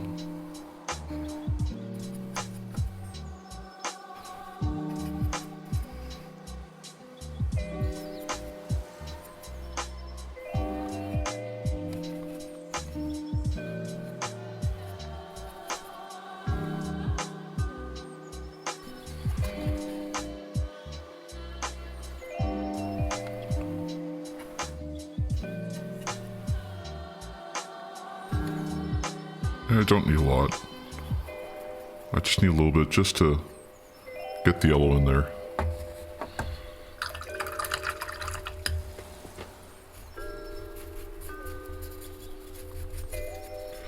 Then we're going to move up to the red. And the red looks like it's on the... actually, it's closer to like a Doom Bowl brown kind of red. So we're going to start with some Doom Bowl brown. I guess it's the next color. I'm not going to grab a lot, just a little bit. And again, I want to get wet. And then want to phase it out till it's thin.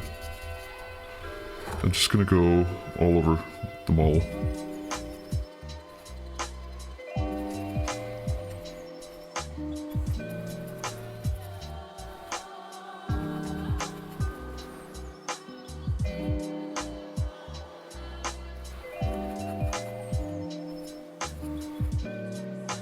All I'm doing is just blending the two colors upwards. I don't care how good they end up looking here. I just want them kind of brought together. Had to quickly walk my dog. All good.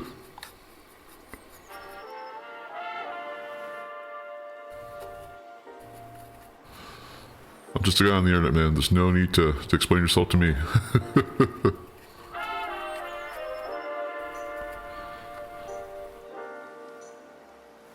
If anything, I'm glad you're here, and I'm glad that you're watching.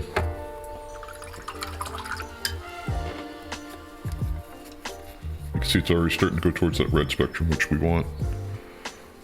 And they'll grab actually a little bit of Mephiston red.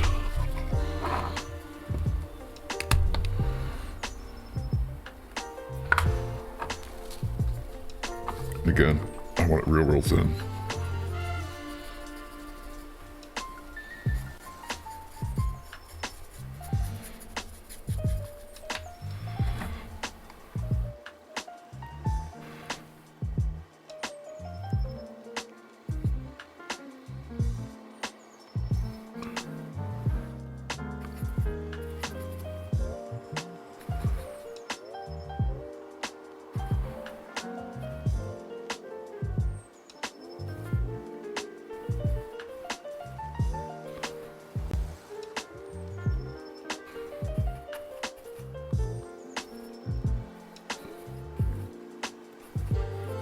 I'm just adding some layers of red here, just to really sell that we went from yellow to brown to red, and then we're going to add some purple over top of this, and just get this up to...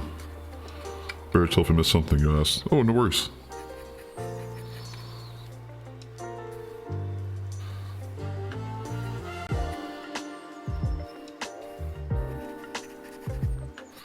That makes a lot of sense, dude. Yeah, we're starting to go up towards the red spectrum now, so we're getting closer and closer and closer to where we want to land. So now we'll move into purple. And to do that, because we're going to do a lot of blue here. And the way we're going to do it's going to be kind of funny. We're going to take some Brackenar Burgundy, which is the purple I kind of like using here. Again, another wet palette. Another dry brush till it's nice and dry. And then we'll go over top of the red, like I said.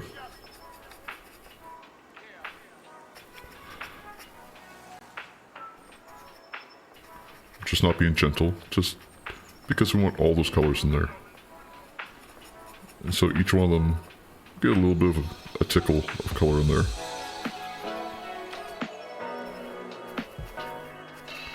We're just layering them over and over and over again.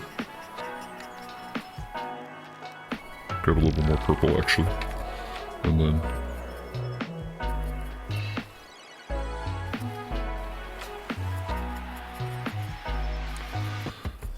that color's already starting to come through. I'll add some down here as well, just to show that we did go around.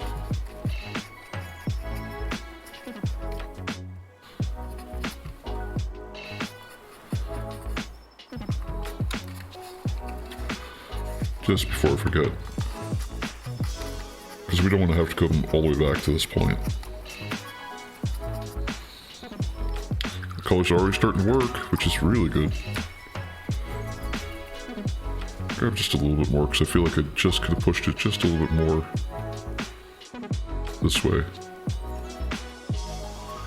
Just a little bit more purple. There we go. Not too much.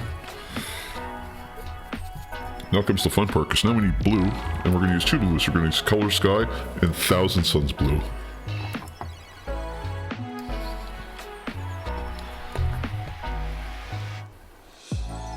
I'll start with Color Sky. Again, I want it nice and light. Flip my paper over here, just so I can get some fresh spots here for the blue.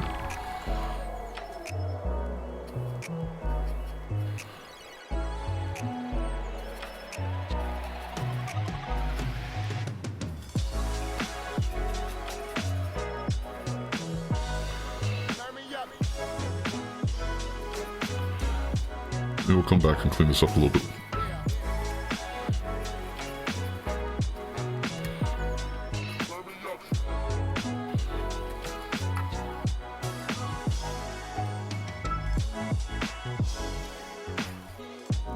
Grab a little bit off the edge here, get real wet. Real wet. And then just gonna blend it to the previous color.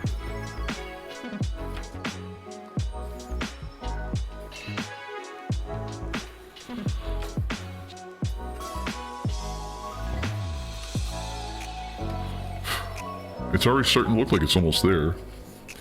So the last color is some Thousand Suns Blue.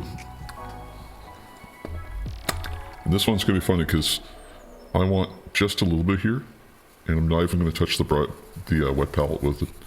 I'm just going straight to the dry brush, and I want it real thin. Because it's already going to be covering up some of the regular blue.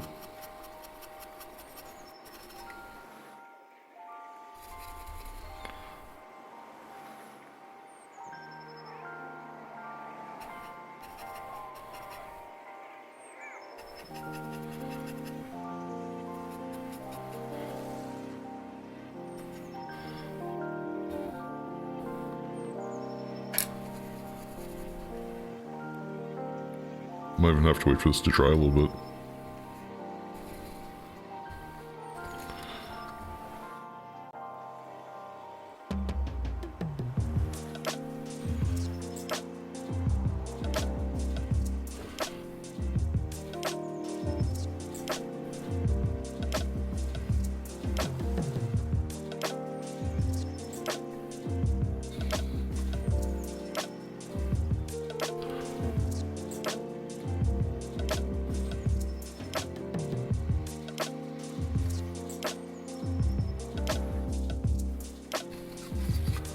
a little bit more blue down this side.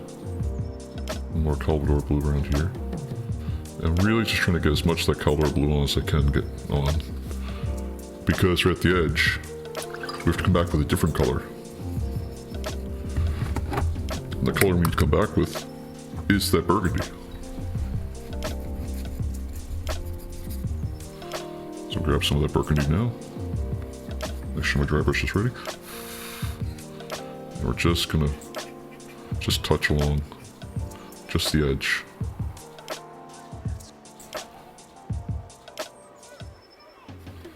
So it's still a little wet.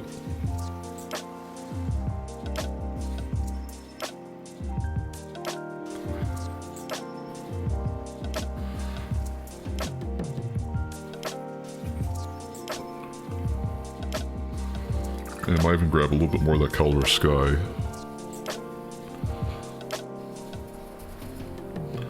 And just stipple it in.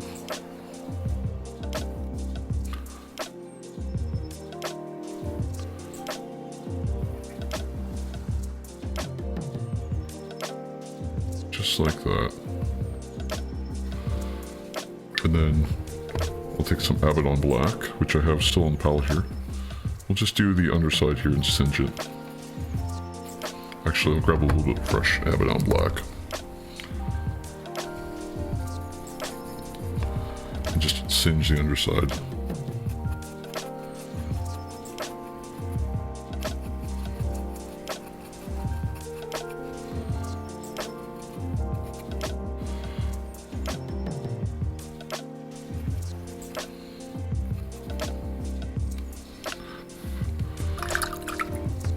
Then, to help sell it, I'm going to take some Knoll oil. That's Black Legion. Knoll oil, which is our shade. And I'm going to take that shade brush I had earlier, which I left on the table here, which is dried out again. And I'm going to drag it through this, because apparently it needs to be conditioned after this paint job at some point. There. Worked it out. Knoll oil. A little bit less than that. And then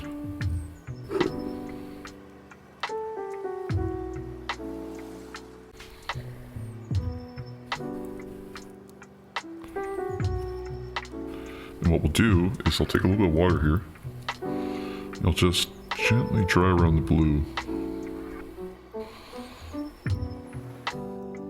and some of the gentler colors around here. Take off some of the Knoll oil.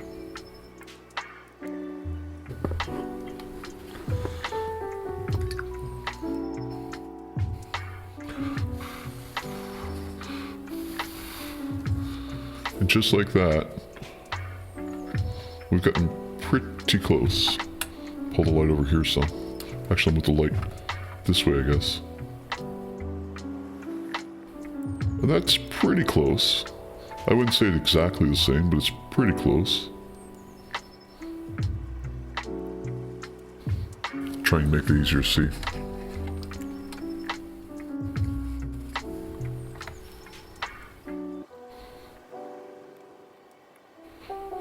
Maybe a little bright on the blue. Might have added just a hair too much.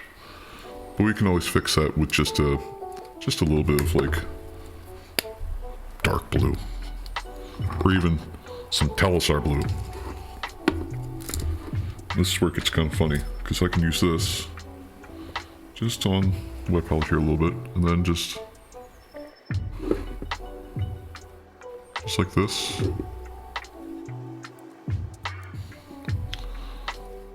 Looks like it just got a shock from it. Thank you.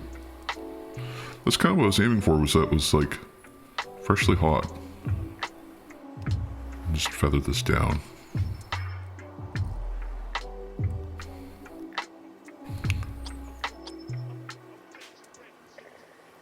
And a little bit more right to the edge.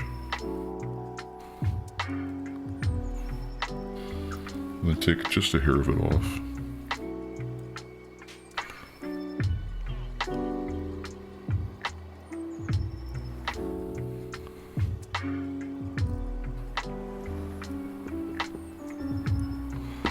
There we go.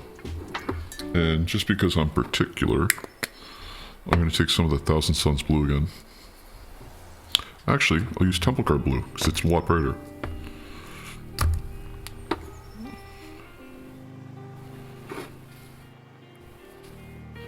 Just get just a really fine line and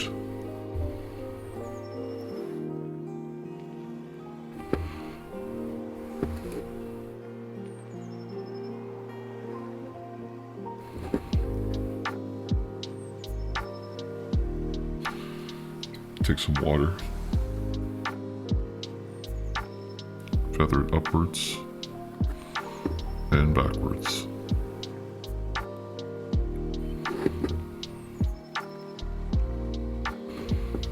There we go. A little more temple guard just on this side.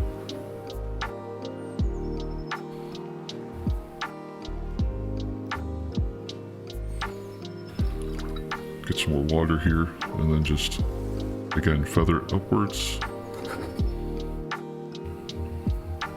And then backwards.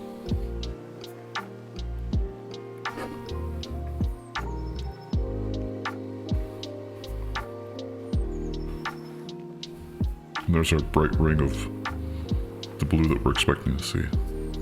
It's created a separation on it. It's still drying, but it's getting better. So, what next? What next? Because we still have this. Still sitting in front of us. Why? Why? Is because we have chains. Chains. So, Black Templar chain their weapons to themselves, and you know what? It's a tank. It doesn't need chains. But why not?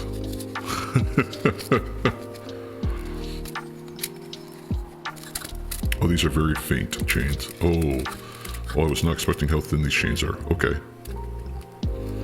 Now, I bought these chains from a store called Fenris Hobby, or Fenris Workshop, online. Because I was just in that mode where I just went, oh, I'll just buy all the diorama stuff I can get my hands on. And then it sat there and sat there and sat there and sat there and sat there. And I thought, well, I'll use it for my Black Templar. And it sat there and sat there and sat there. But now I can use these. I feel, at least.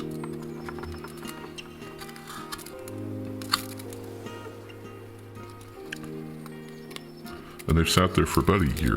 Black Templars change the weapons so blood rumours can't steal them. Is that the reason? Is that really the reason?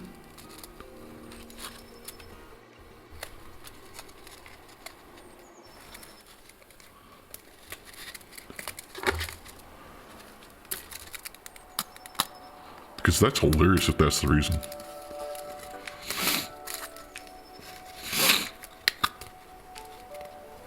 Oh, it just means okay. This is a lot of chain. Oh my gosh. I didn't realize how much chain I was buying. Now, how do we wrap this chain? That's a better question. There we go, pull that up. I think what I'll do is I'll wrap it kind of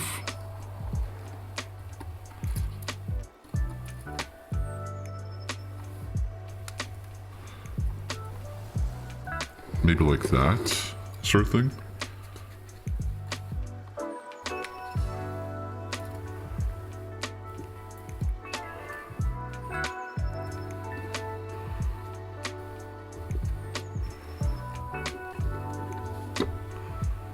Blood ravens steal from other chapters. Do they?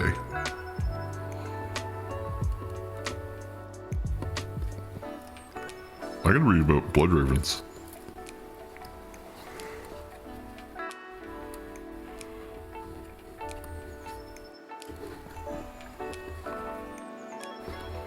Okay, I like that there, so I'm gonna glue them together at that point, and then we'll snip them after they're glued.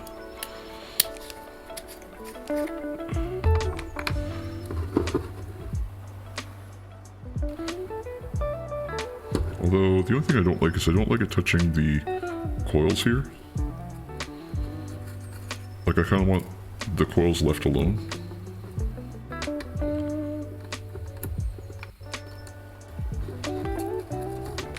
There.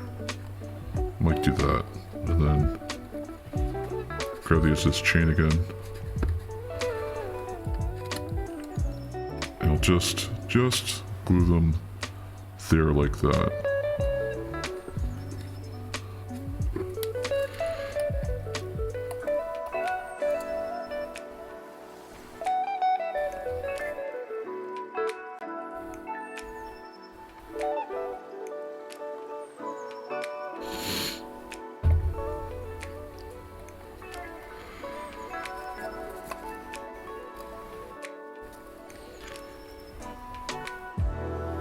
And I'll leave them like that so that they can dry.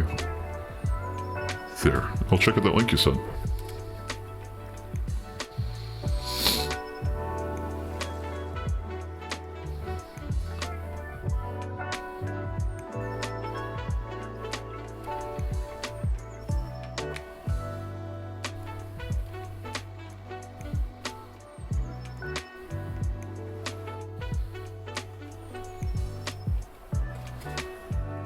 Someone help me.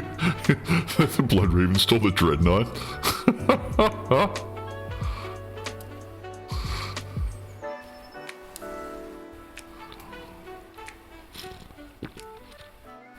That's amazing. Oh my god, someone actually did it. Holy shit. I love the way that looks. Jesus. Man, the Warhammer community is so fucking, like, so smart. It's so creative. I saw, someone did a Space Marine that was painting a Space Marine. Like, holy shit, like, you gotta have really, really tight, like, grip to do something like that. Great diorama, 100%. I love that diorama.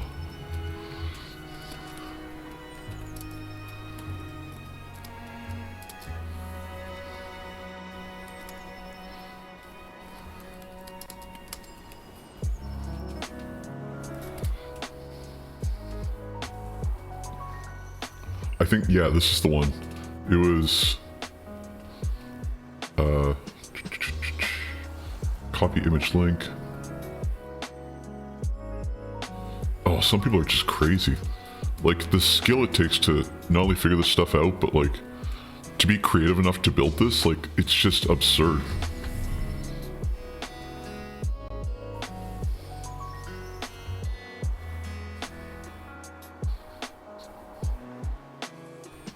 It's a Reddit post, that's the smaller version.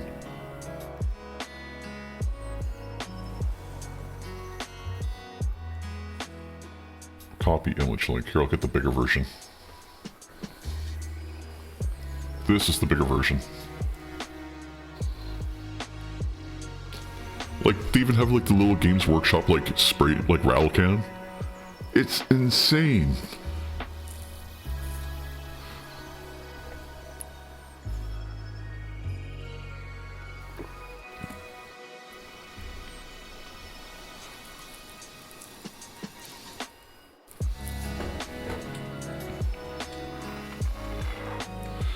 I'll tell you what, I'm going to take a quick break real quick and just use the bathroom. I'll be back really soon.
Now, let's see.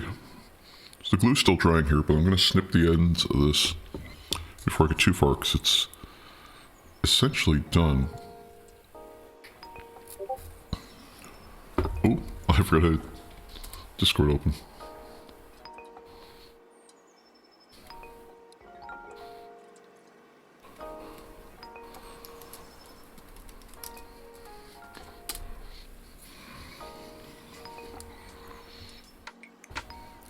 Apple brush nut. Oh, thank you very much. I will do that. It's, let's see, stream elements.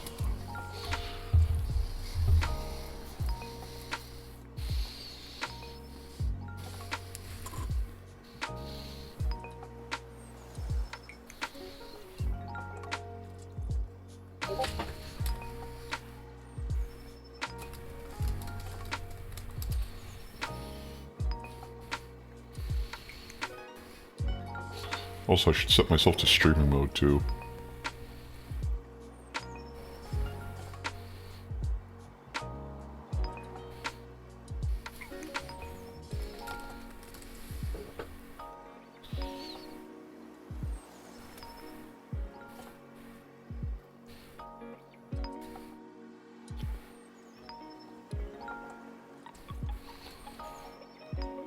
Let's see, stream elements, dashboard. I'm fixing that right now. I appreciate the heads up. I did try it previously and it worked, but maybe it was just cached.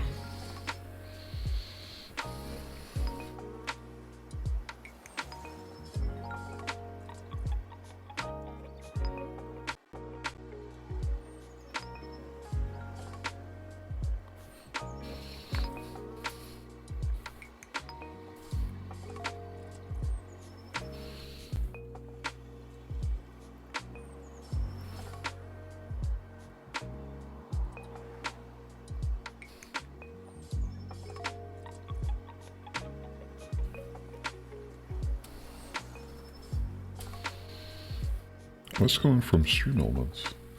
Interesting.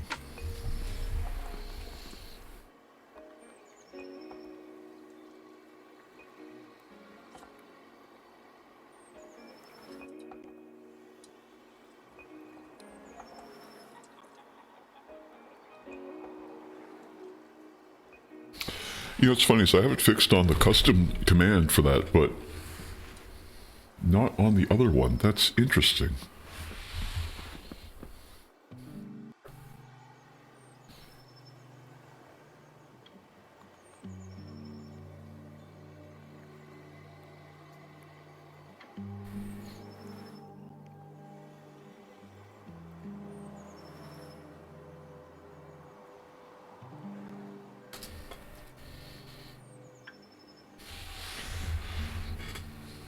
Okay, that should be working now.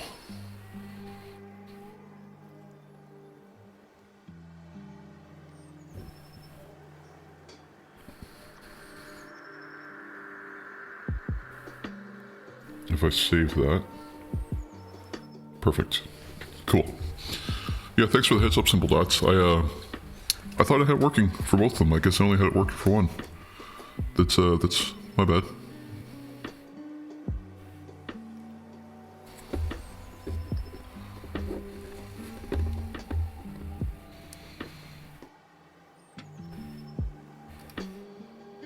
Like doing surgery on a grate with how tight some of these spaces are. There. Whew. Just put this back in the holder. Oops. There. There. And then there. Here to help and watch it. Trust me, greatly appreciate it. I appreciate either or. Appreciate just being able to sit and chill.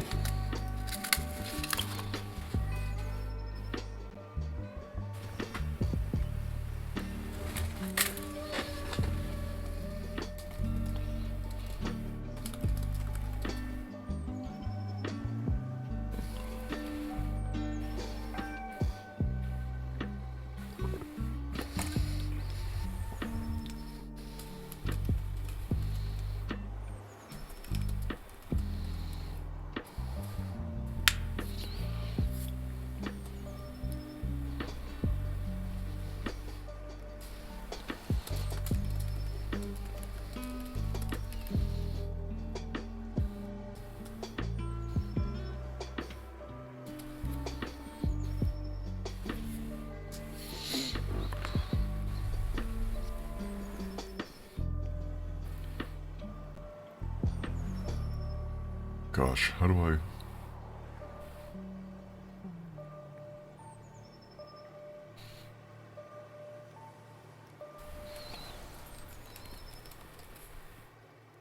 Discord stream mode.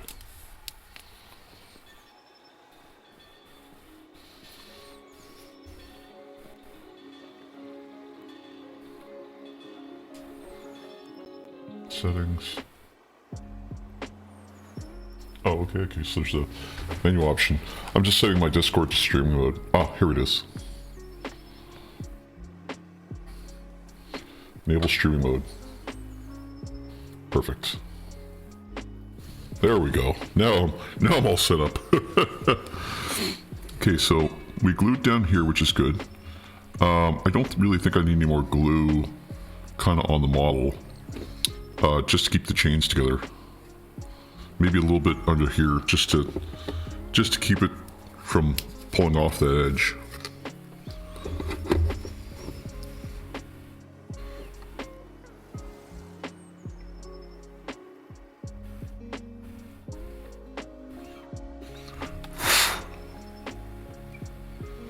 Just sneak a little bit more on the edge here.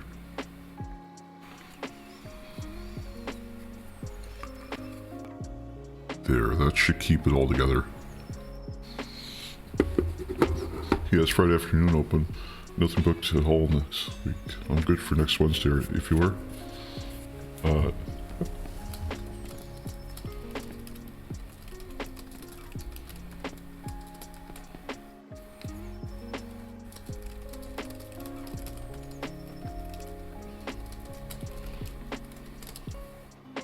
Perfect.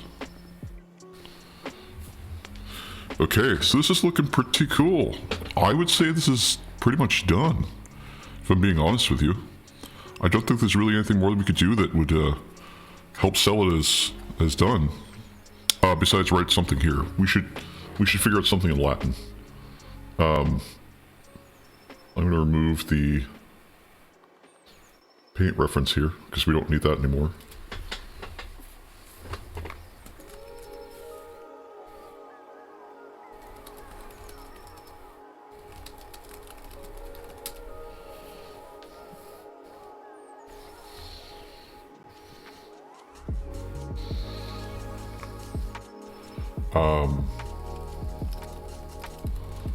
We'll look up some Warhammer Latin examples for Emperor. Ooh, for the Emperor. Yes! Yes! Yes, I love the way you think. Okay, okay. So what I'm going to do is I'm going to find some high conflict font.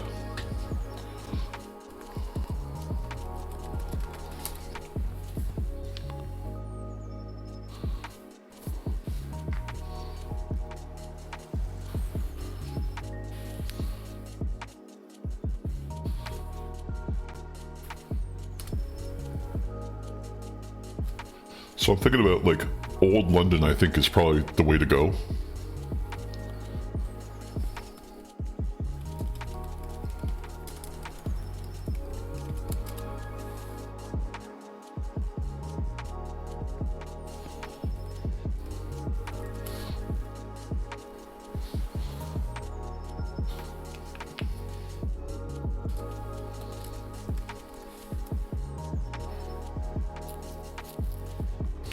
I love the way that looks. Oh my god.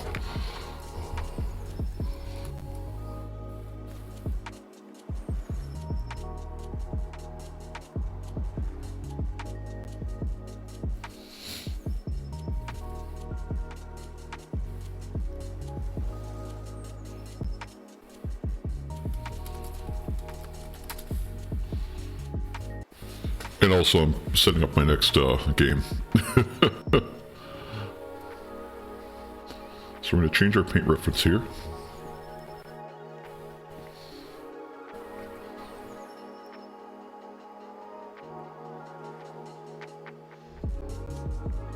And I'll just move that right to here.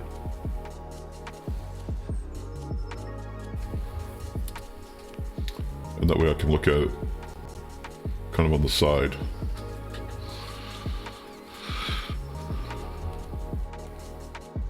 And what I'll do is I'll post it in the Discord too.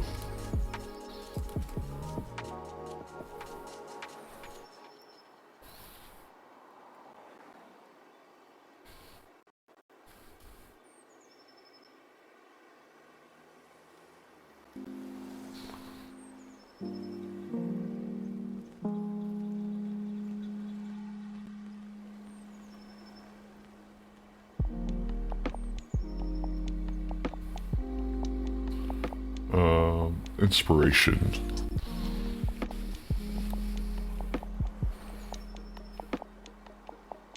Upload file.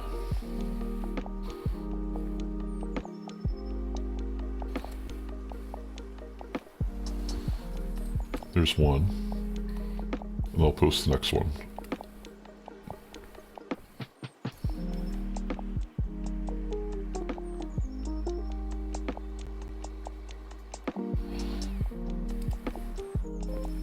This way I can look at it on the side.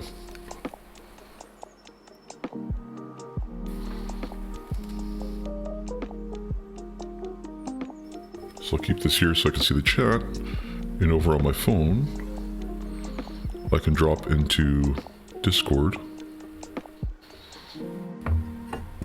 Turn my phone sideways. And I can do it this way. Or I can look at the inspiration. And then go Emperor. And then I can save that. And then change my rotation automatically from portrait. So now it's this way. Hey, there we go.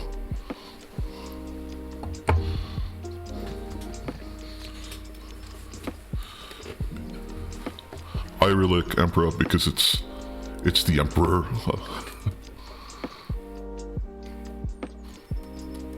Let me make sure that that's actually what I'm saying. Because I don't want to put something on this tank by mistake that means something else. Emperor translates to Emperor. Okay, what if I put a capital E?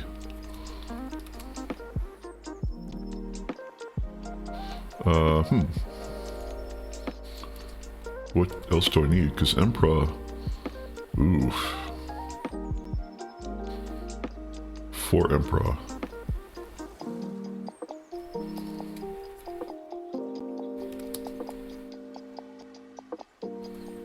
What if I put Emperor? Imperatus. What the hell? Of the Emperor. Oof.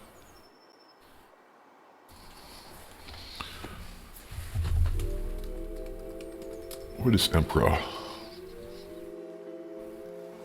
The Emperor. Okay. Oh, okay, so it's 40k lexicon. Okay.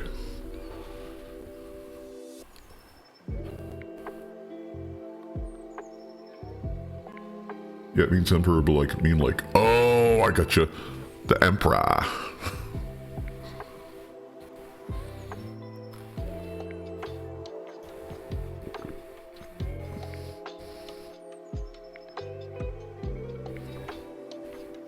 I'm still gonna do it. I'm still gonna put Emperor.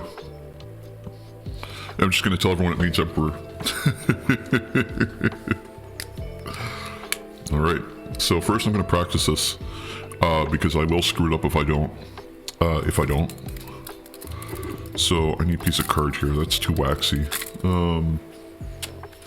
I've got some receipt paper. I made the commissar, a copy of, what do you call it there? Lee Carvel's putting challenge in Bone Store for Christmas. So I'll extract this on this spare receipt I have. So it's...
So something like that. I mean, let's see. For the Emperor. Am I freezing? Oh no!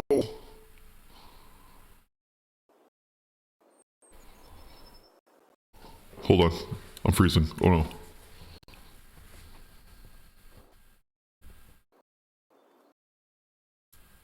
Okay, I'm still here. I just need to restart Firefox because it failed on me.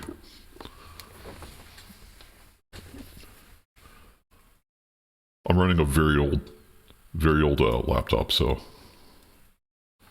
And something started bleeding RAM like there's no tomorrow.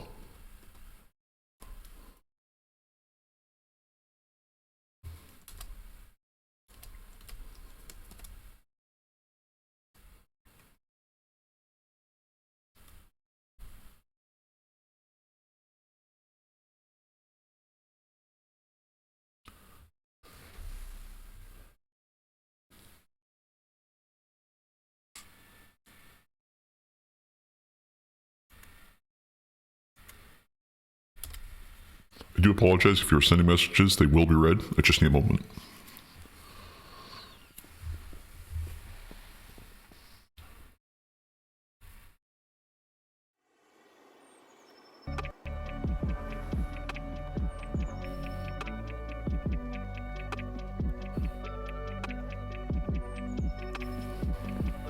Okay, I think I'm back.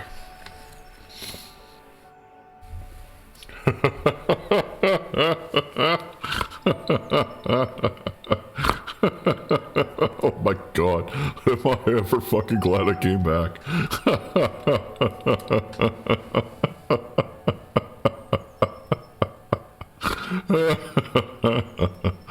Oh my god, the fucking orc with fucking power armor.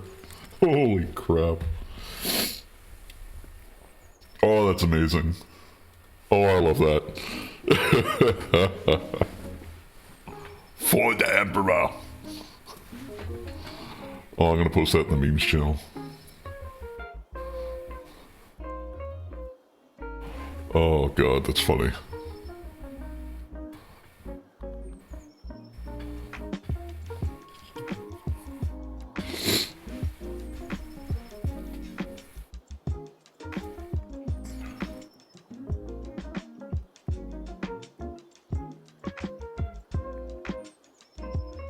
Do I not have a memes channel? Oh, I've got a shitpost channel. Okay, that's a good point. I'm gonna put a memes channel as well as a shitpost channel. Just because I can't believe I forgot to put a memes channel.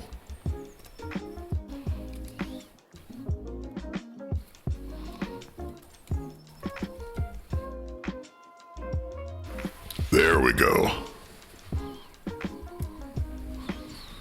Okay. So this didn't turn out as much as I wanted it to.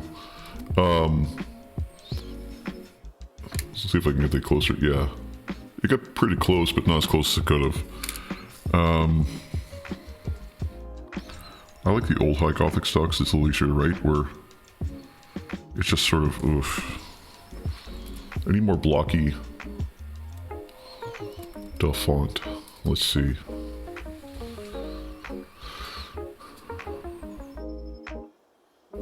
Look up Gothic fonts.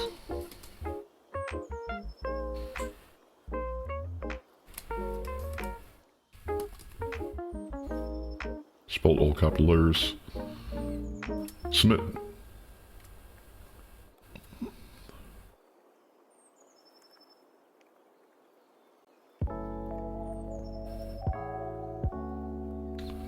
That one's not too bad.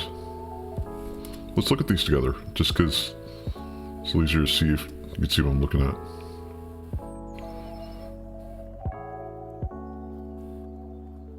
Because the hard part is I still have to be able to put these on by hand.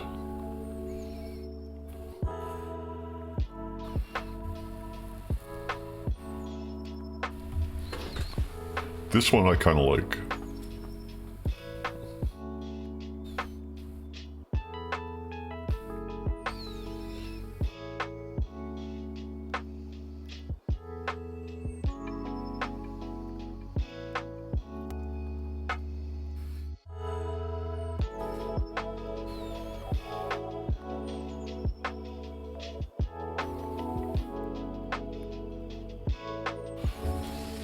This one's probably more in line with how I write.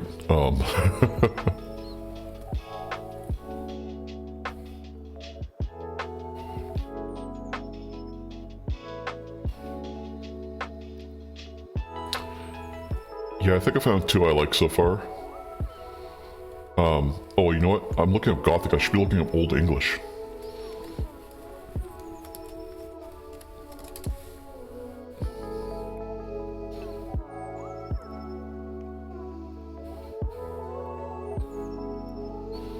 That's old.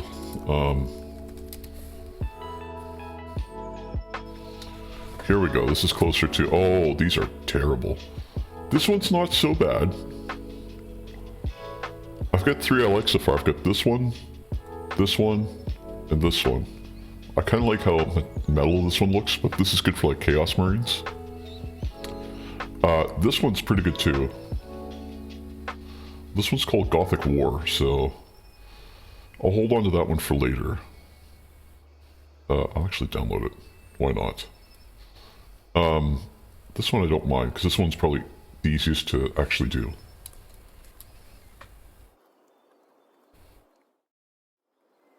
And... or like a simple Emperor. Emperor is probably more...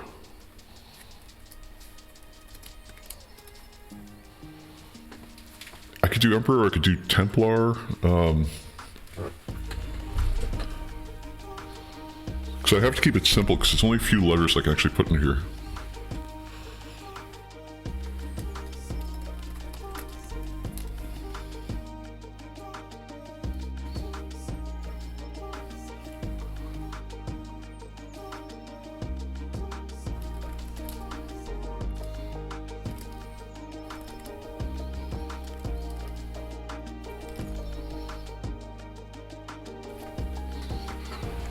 How about Amnes?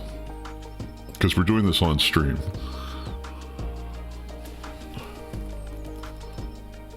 What the heck happened there?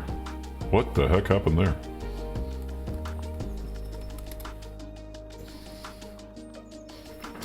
I kind of like it.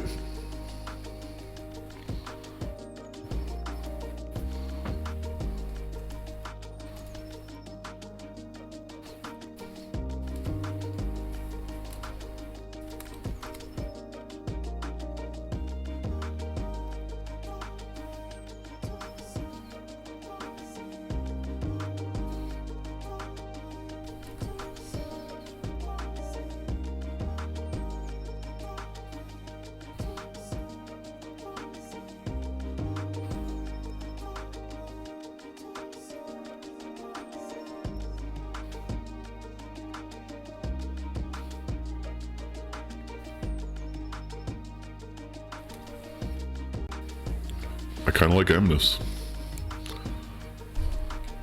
Emperor looks good too. The hard part I have with Emperor is it's just so... it's missing that, like, the Latin, right? Because I do Emperor, I could do...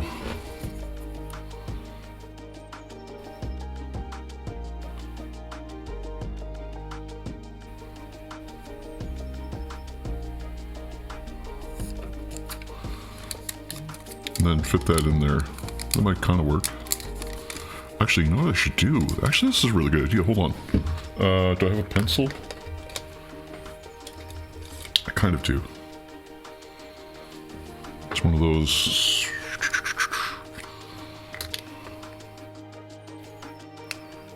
Oh, this is going to be terrible for the scalpel if I do this. Don't do that. I don't have a sharpener. Darn. I've got a silver pen. I've got a marker.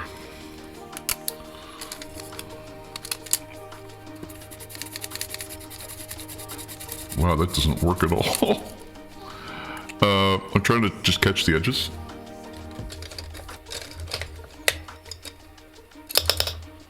Where do I have a pencil other than this one? Where do I have a pencil other than this one?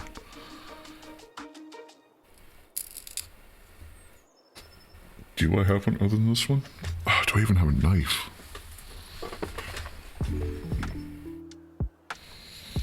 Oh, I've got pencils in my desk. Yes! Little golf pencils. I bought a box of 100 of them at one point, just, I don't know.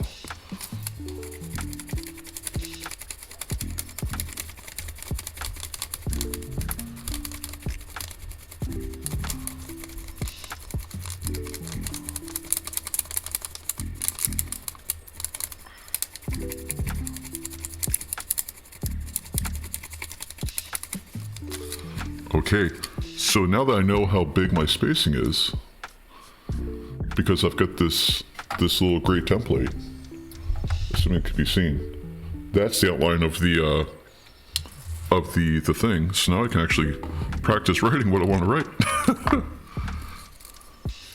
I can just pull this up here so it's all the way along, and I know how wide my typeface is. There we go. So I could do, it's only yay big, so it's thinner than the pencil for Christ's sakes. I think it's like this, and like this kind of thing, and like this. I'm just doing this so I get a couple tries at it. And we can write something on there that could be, thank you.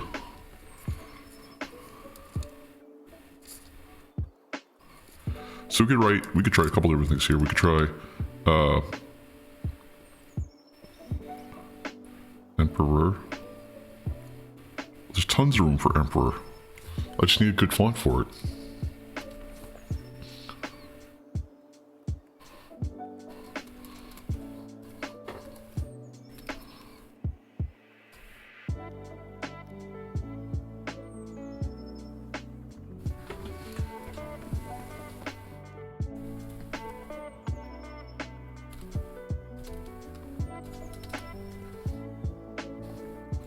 I hate to be wishy-washy and go back and forth with our designs, but if I can find one that works.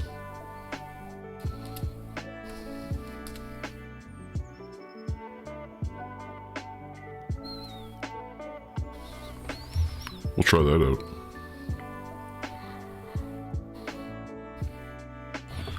And of course I'll turn my phone to the side and then stretch it out. So if this is done well, kind of basic, in my opinion, kind of basic compared to previous ones. What do you think about this month's miniature of the month? Let me check it out. Oh, the Tyranid? Yeah, no, sorry, I had to remember what it was. Yeah, it's super basic. Like, last year they did a Space Marine, and this year they're doing a Tyranid. I think it's like, they've got so many left over from Leviathan, probably, or from doing the starter packs, because they sold really well. That they might as well. I mean, they're like a 2-second thing for them. It's very basic, honestly, and I'd love to see them do more complex ones. But January, February kind of thing is when people start getting into 40K, I believe, because it's sort of like New Year, New You kind of thing, right? So it makes sense for them to try this. Probably leftovers from Leviathan, I would imagine. If I'm being honest, I would imagine.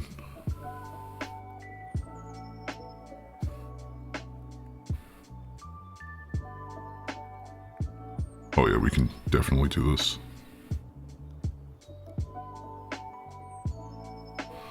EM, and then hard line on the P, and then hard line there. And then another hard line here, and then hard line here. Another hard line there. Oh yeah, this is gonna work out really well. Thick line there.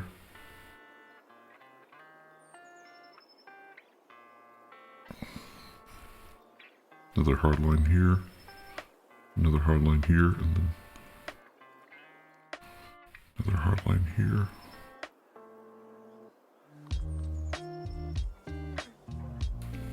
Oh man, this is gonna look so friggin' good. If my camera will focus on it. We can definitely get this.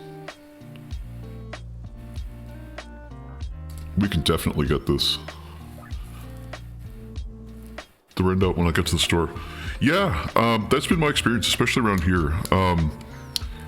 And this is a sort of a weird thought I had was, I've started waiting a little bit to go and get the mini of the month. Like early on in the year, when I was starting, I was like, I gotta go get the mini of the month. Gotta get the mini of the month. And I always wanted the new one.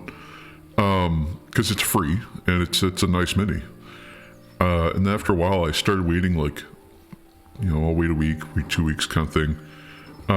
Not because I didn't want it, but because I was like, I'll wait and see if there's any left, then I'll get one, because I realized like that many of the month is for, because like they want to get kids in this, right? And I want the community to grow, so I'm like, I'll wait a little bit and see if someone else can do it, because if someone else got the mini and they're getting into it now and they like the way to paint and build, then that's awesome, because now there's more people in the community, so there's more people to play against, there's more people to like to enjoy the hobby with, to sit and paint with, like. So I've started waiting specifically because I want other people to have a chance. And I don't know if that actually works. I don't know if anyone are actually waiting.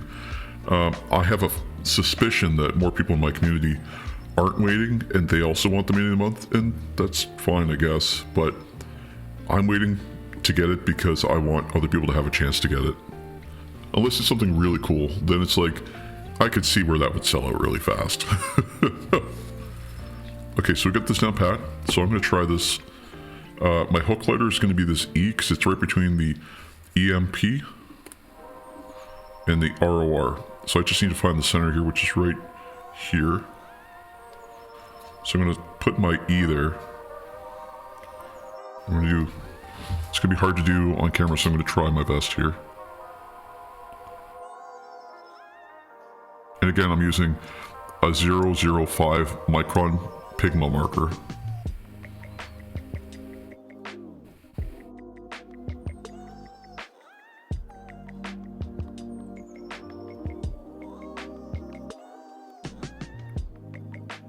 Okay, we got it. One letter on. Whew.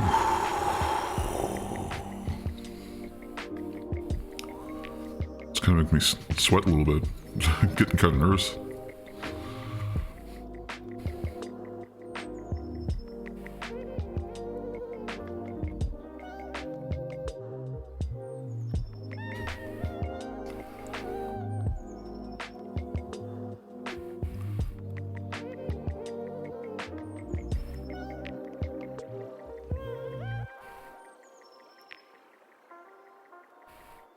Well, the art didn't turn out so good, but that's okay. We'll just move on to the next letter.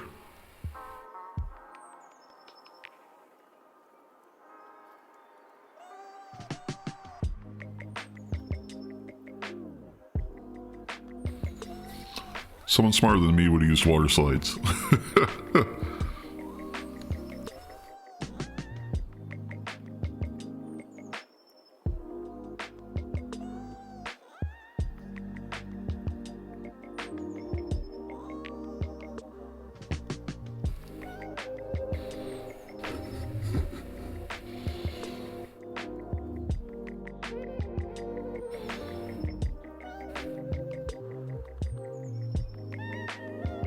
We'll just add a couple little hooks here and there, just to make our R's and P's look fancy.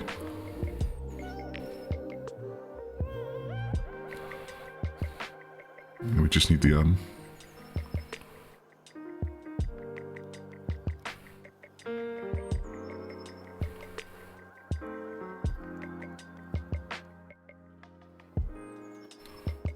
And then the last E.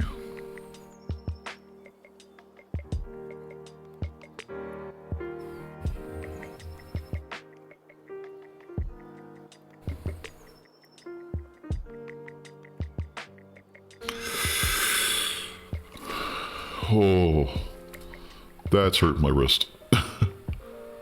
But we got there. Holy shit, we did a great job. Holy shit, dude. Whew. Oh man, good call on Emperor. It fits so well. Okay, that hurt my wrist. Ah. Oh, shoot. Okay. Now I can go back to regular chat.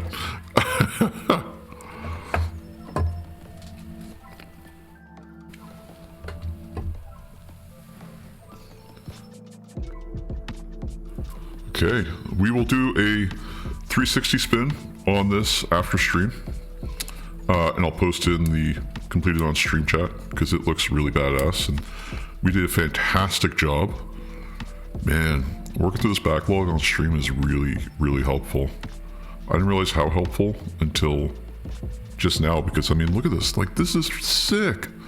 I would love to play with this. Love to use this. We did this. You know what?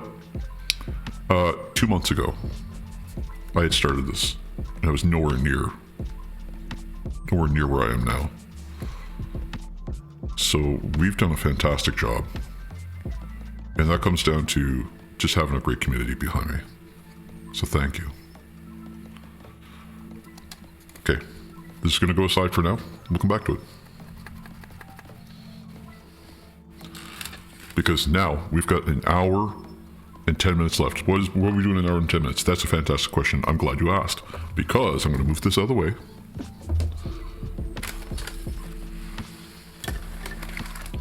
And what we're going to do... Oh, yeah. Chaos Space Marines. Hell yes. I'm going to move my camera just a hair.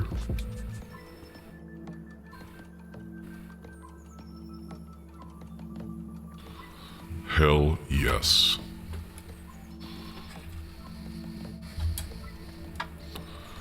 The hype is fucking real, dude.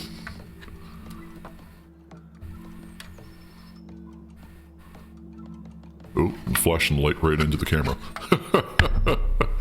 Can I turn down the light at all?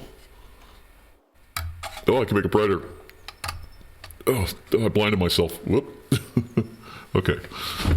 You know, I might do this. I might put... Now that I'm blind, can I put like a thing in front of it? Like a piece of paper? Without going blind? Oh, I'm still blind. Woo! Still haven't completed minis, my combat patrol. That's okay. That's okay, because this process takes forever. Is that any less bright? No, it's not. Do I have any A4 paper here?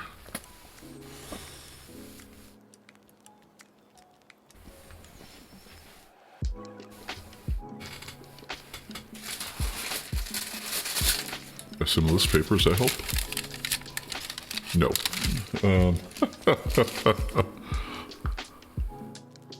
One sec. I'm gonna turn off the light real quick. And this is a very special light. This is an LED light, but what's special about it is it's got some settings. So I can make it brighter, which I have on the highest setting, and I can reduce the brightness just like that. So when I plug it in,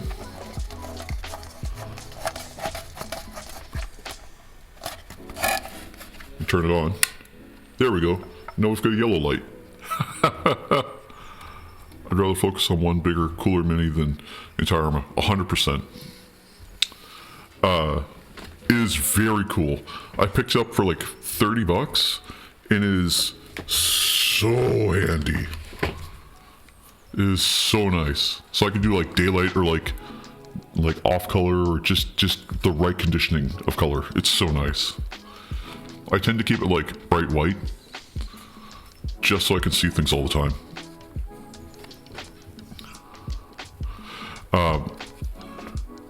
Yeah, it's expensive, but I mean, it's an LED bulb. I'm going to use it for a couple of years, and this is the only place I use it, is this light. So for me, this is a great use of money because I'm using it for my hobby. I can see everything. It allows me to see different tones of light as well. So for me, it makes sense to have that kind of a light. But it's $30 Canadian, which, you know, in euros is going to be a little cheaper. Probably like 15, 20. All right. I usually don't focus on combat patrols. I normally do just like one big mini or a couple small ones, or one small one. But this, we're gonna attempt to do this guy first, and then we'll move on to the other ones because there's so many options here that we can do so many cool things.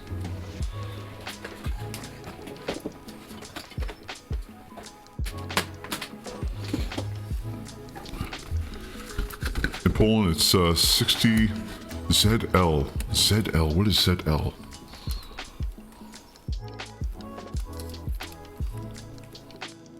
ZL currency is...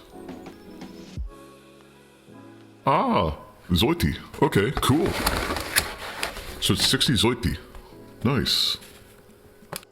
That's pretty well double Canadian. Oh, the coins look really cool. Zloty, sorry. Zloty. Sorry, my vision's not great.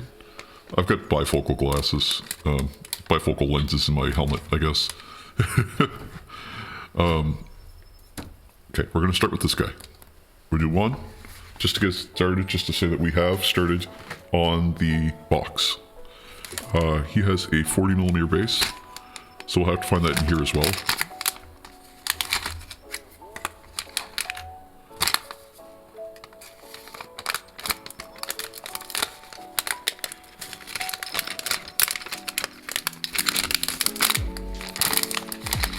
I believe that's one of these, is a 40mm. So I should have how many 40s? Let's see. Because I've learned how to read these combat patrols lately. So I should have 6 40mm, 10 and 10. So that must be this. Okay, and he's got 2 combat patrol options that we can use. That are specific to his combat patrol. Sorry, to this combat patrol. The stream seems a little darker because I've got that different light on.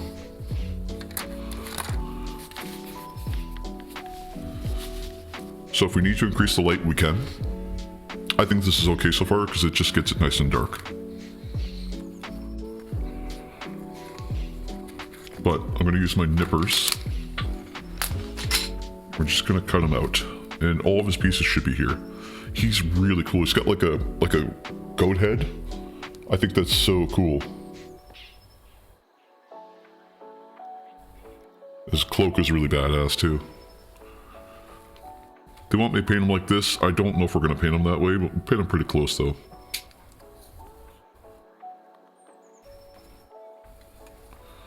And we're just going to chill and just cut and glue. And clean up any of our sprue lines and anything.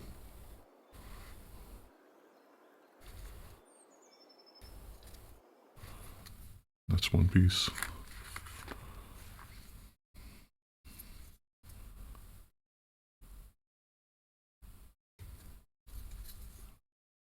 I'll have to be careful with these sprue lines too, because... Whoa, there's detail on the bottom of the feet!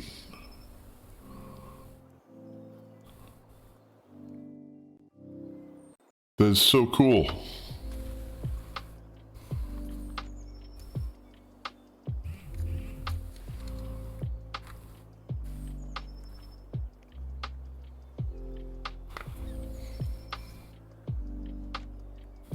Question is, which weapon are we going to give him? I kind of like the go. Oh, does he only have one weapon? He only has one weapon. Never mind.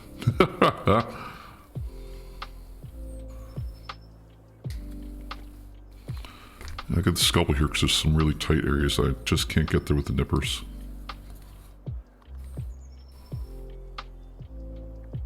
I'll just have to be careful not to stab myself by mistake.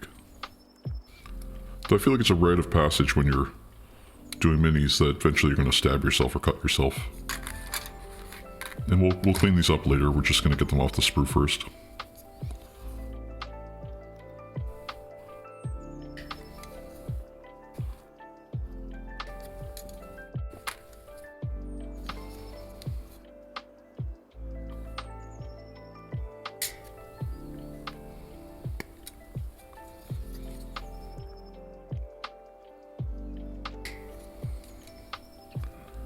Ooh, this one's a little hard because that head is not in a great place. And it's barely held on with the charm. Oh my lord. The very, very tight sculpt space. Holy shit. I mean, look at that. That skull would have come straight off if I nipped it just a hair off center. It's like nothing holding it there.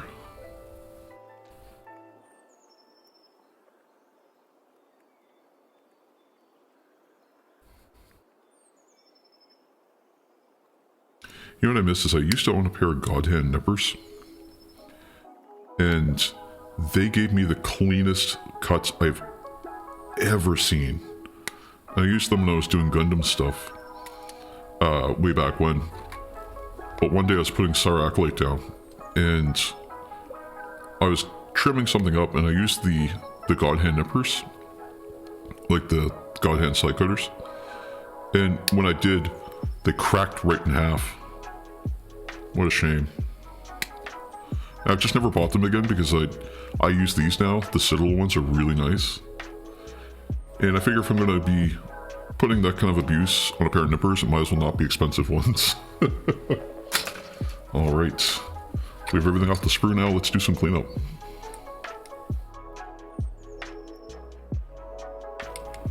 Just because there's some sprue lines in here I also want to clean up.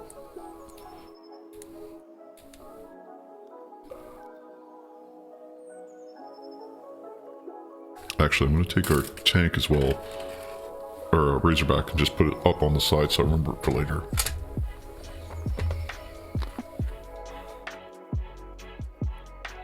Fun fact, I don't know if you're here for the beginning of the stream, but I was saying that the Nexus Chaotica that we painted on stream, I left that on Friday because I had something I had to take care of, and I had to disappear to my mother-in-law's place for the weekend. I heard God Hand are pretty good, but in Poland, the most possible to get, I'll go with Tommy ones. Tommy ones are really nice. God Hand, I just barely got ones in the city where I'm in that had to special order them. You can get them on Amazon, or at least you can in Canada, but they are crazy expensive and insanely fragile. Yeah, I was saying earlier that the Nexus Chaotica, I left the battery on by mistake for the weekend. I came back to it yesterday, and it was still on. And I went, how? How is this still on? It should have turned off by now. But I suppose it's just one LED, so it doesn't really matter. But it's just still amazing to me. I might buy, I don't really have any Tamiya product, if I'm being honest. I really should look into that. When I'm at Meeple Mart in May, I'll go check them out. See if I can get any Tamiya stuff. I used to be able to get Tamiya glue, but Canada put this restriction that you can't get Tamiya glue anymore in Canada. And it doesn't make any sense. I mean, it's just glue. But it's because it's different restrictions, I guess. You know what? There's not a lot of sprue lines on this guy. It's just some, like, very basic cleanup. Stuff I'm cleaning up with a knife, and then I've got some sandpaper, God Hand sandpaper on the side here somewhere.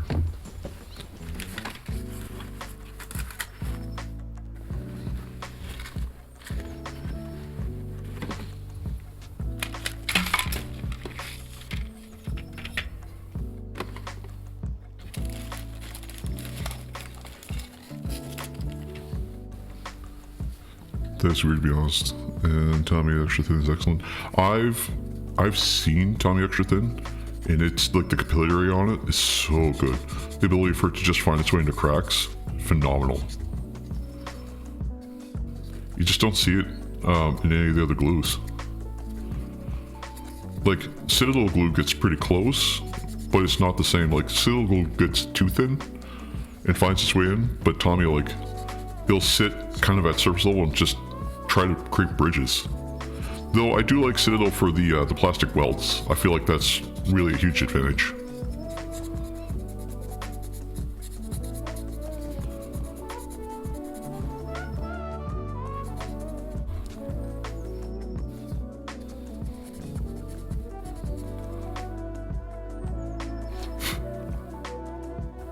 Okay, that's pretty good there. It's pretty smooth. It feels finger smooth. If it's nail smooth, like you can run your nail across the part that you just clipped or did, then it's gonna hold paint really well. This might be kind of funny. I might have to paint it in parts. I'm worried about that.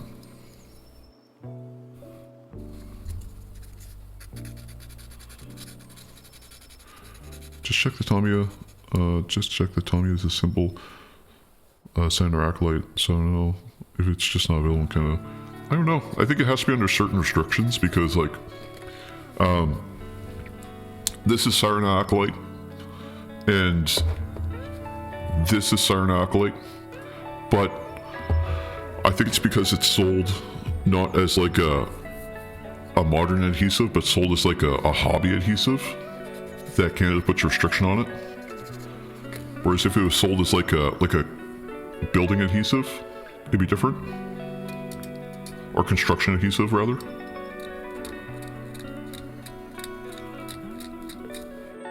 Because it's such a permanent bond, right?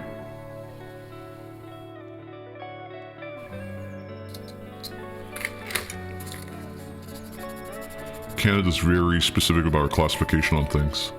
They want things very, very detailed and labeled. Like, for example, I don't have one next to me. They've started changing the design of all of our cans and food products to say, like, if you have like a bag of candy, at the top of the bag it'll say high in sugar. Like, obviously it's candy, but like, it's, I don't know. And say with energy drinks, it'll say like high in sugar or high in vitamins or XYZ. So you are a little bit more aware of what you're buying. It's meant to be a positive change, but it can be annoying at times because it puts a restriction on a lot of things. And some of these companies do not want to change their labeling at all because they feel it impacts the performance of their product.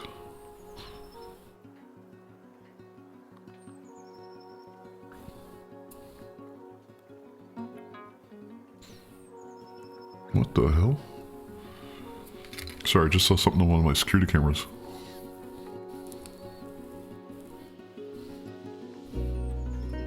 No, it's all good. It was just my dad. Come down to get the mail. I have security cameras around my house because I've got some interesting people in the neighborhood. We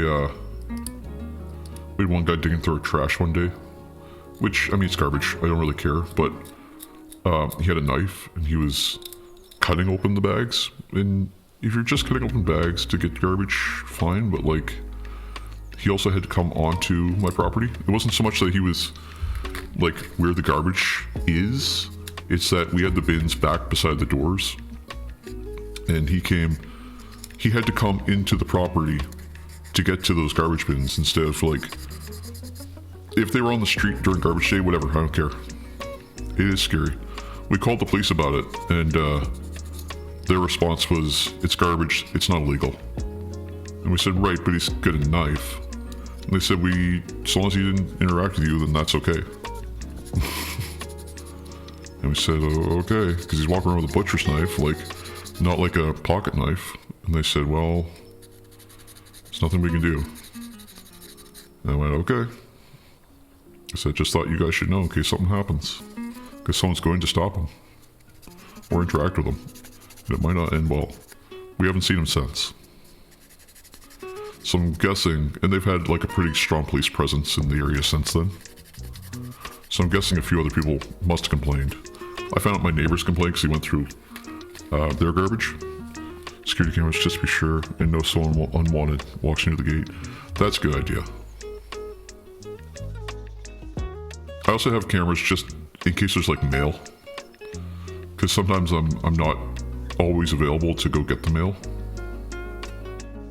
So knowing it got delivered and didn't get stolen is always a nice idea to know about.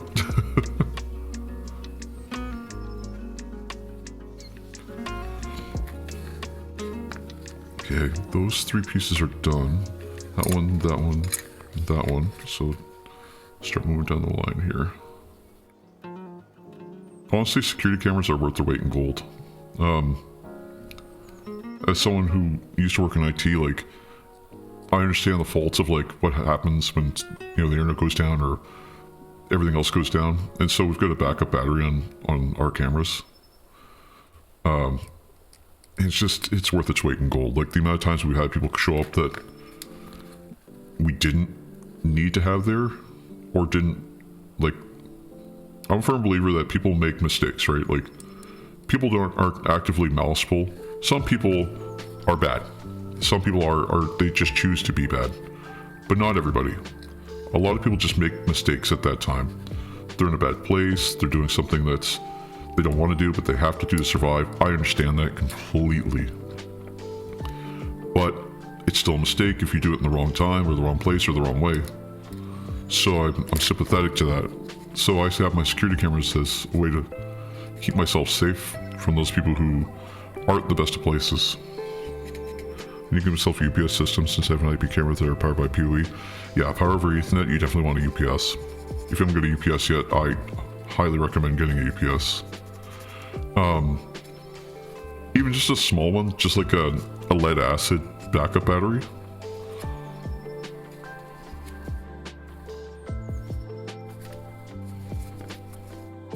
See, all my cameras are Wi-Fi, and my Wi-Fi router has a backup battery in it.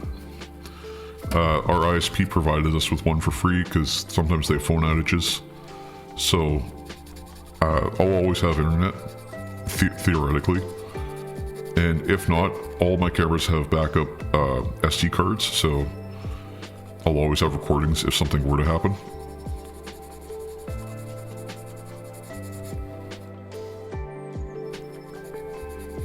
And one of my cameras is solar powered anyway, so it's not a huge deal. I've got it right now where they all upload to the cloud, and I don't really care if there's any malware from, another state that's invading it, what they're going to see on a camera. So I've been getting a 10 gigabyte LAN network in the house. That would be fun. I think that's more fun than anything. I wanted one, and then I couldn't justify it because I could now because I'm uploading streaming, but at the time I couldn't. And I wanted one so bad because it's so much fun. Like, imagine all the streams you could watch, imagine all the videos you could procure. But currently only my cameras have 10 gig connection. Well, that's because they're inside the house. And they're on private land.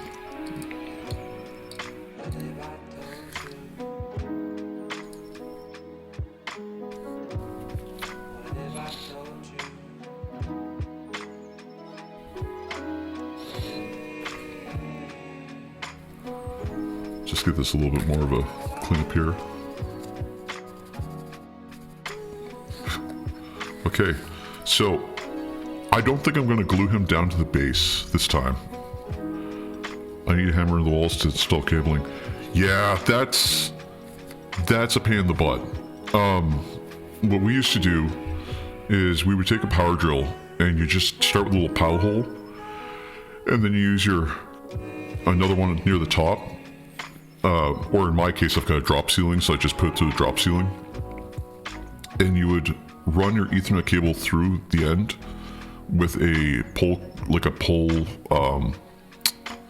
I forget what it's called. But basically with a piece of rope with a weight on it. And you just dangle the weight down until you can see it through the hole.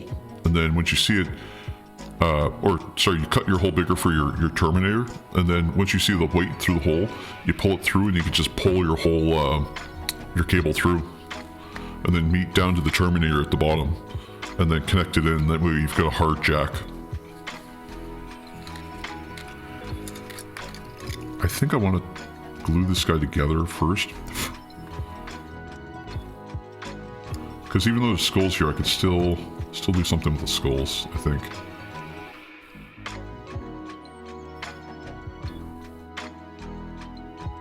Yeah, because I can still paint behind him.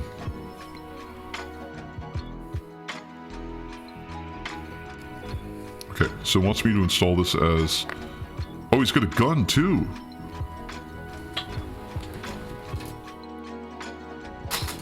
Well, that wasn't on the sprue. Oh, sorry, he can have a... No, he's got a gun. He's got a bolt pistol. Oh, where's my bolt pistol?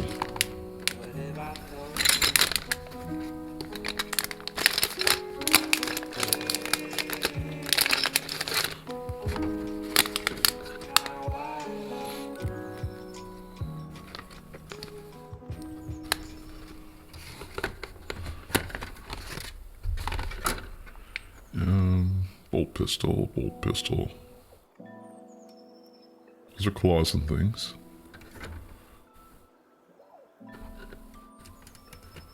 Where is his bolt pistol? Does he have one? He must.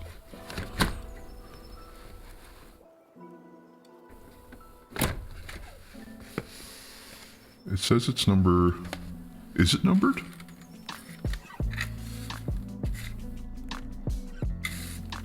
Oh, that is weird. So, I've got the instructions in front of me here. And it's not showing me what number the bolt pistol is. It shows that he has one. Oh no, it's already on him. Oh, they don't call me Brother Exhaustus for nothing. Oh boy.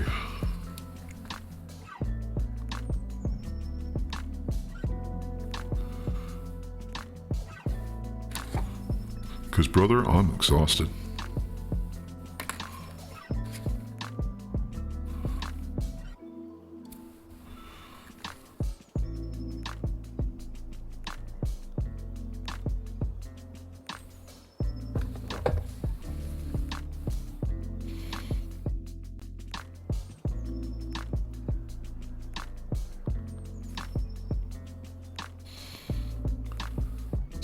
Same here, dude. Same here.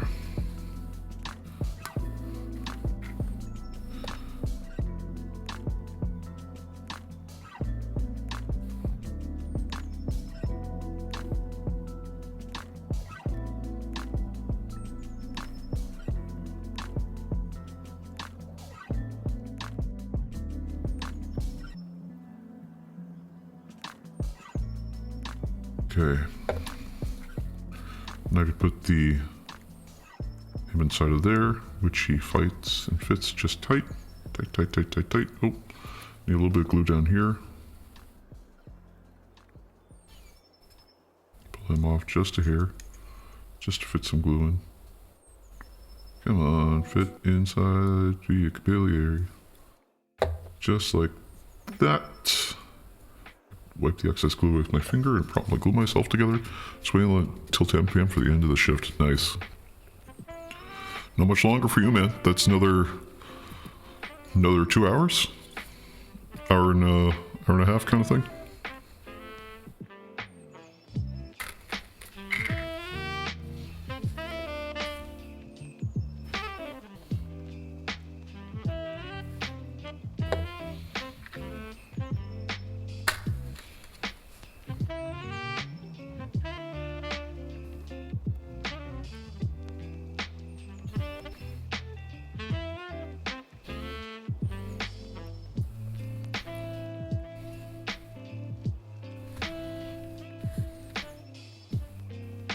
Nice.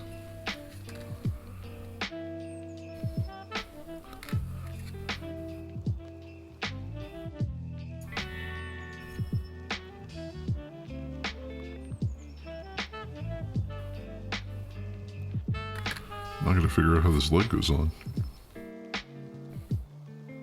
Oh, it's just going like that? Yeah, just like that. Well, you know, I'd rather be the end of your day than the start of your day, because the start of your day is super long, but the end of your day can be just as chill as you want it to be.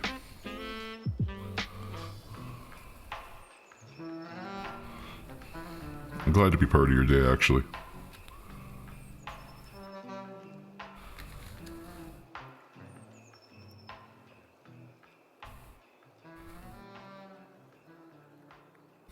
How am I supposed to sneak this in? Am I crazy? Oh, did I screw this up?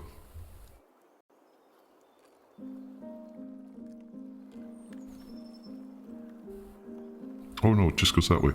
Okay, cool. Time for let's click over the stream. 100% agree. When I was working in IT, I used to do that all the time. I just put a stream on, just something in the background, just so I could work and focus on that before the morning shifts. Yeah.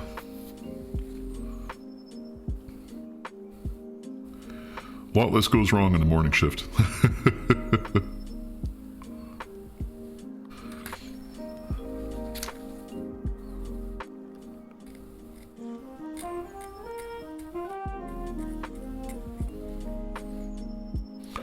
5 a.m. and work till 2 p.m. Still have a day left. That's true. And at 5 a.m., nobody's pushing at 5 a.m. Everybody's just trying to get their day started.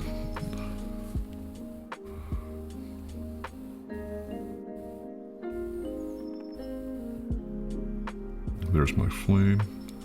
The last part is this, which this should be interesting. There's just a little pilot hole there, which I can just sort of find the groove on, I think. Oh, is that it there? That's the groove, I think. I think that's it. So it's just on the back of his hand, this little pilot space there. Assuming I can find it again. There. That little ridge. First coffee at 6 a.m. hits the spot. 100% agree. And the coffee's always tastes better, like, in the middle of the morning.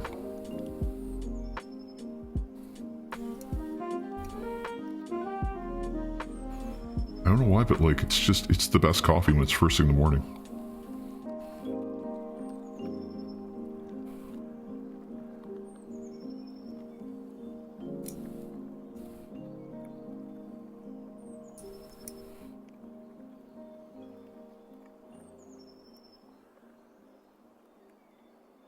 Okay, so this shows it in the back.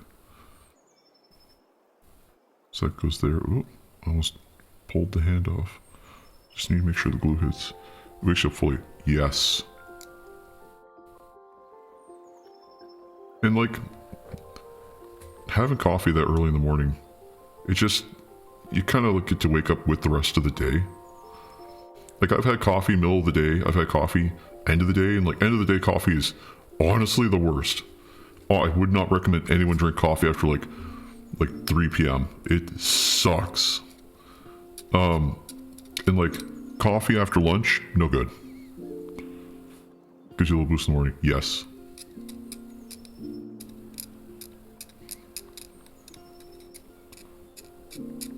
And it feels wholesome too, because like, you're kind of waking up with the sun. So it's like, last cup I drink like 5 p.m. You're a stronger man than I to drink coffee all day long, trust me. I used to drink a lot of coffee. I can drink maybe a coffee a day now. And I've got to have it like in the morning. If I have coffee any other point in the day, it just ruins my whole day. Just because it throws me off track. You know, I could probably get away with gluing this guy down now. If I'm being totally honest. I don't think I need to glue him too far. And during the day I drink 7 cups! Must be good coffee.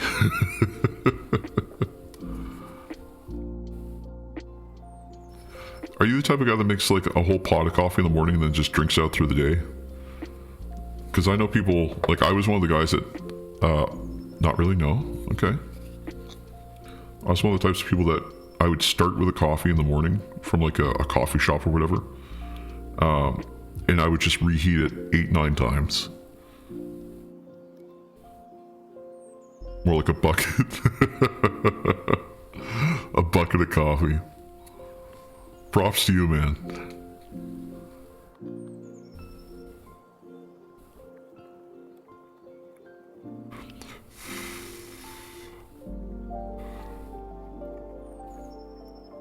Sweet.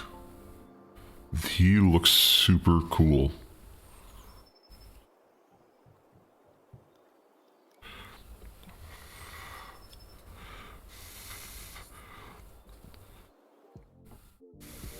I'm gonna let him dry. And we'll move on to the next mini.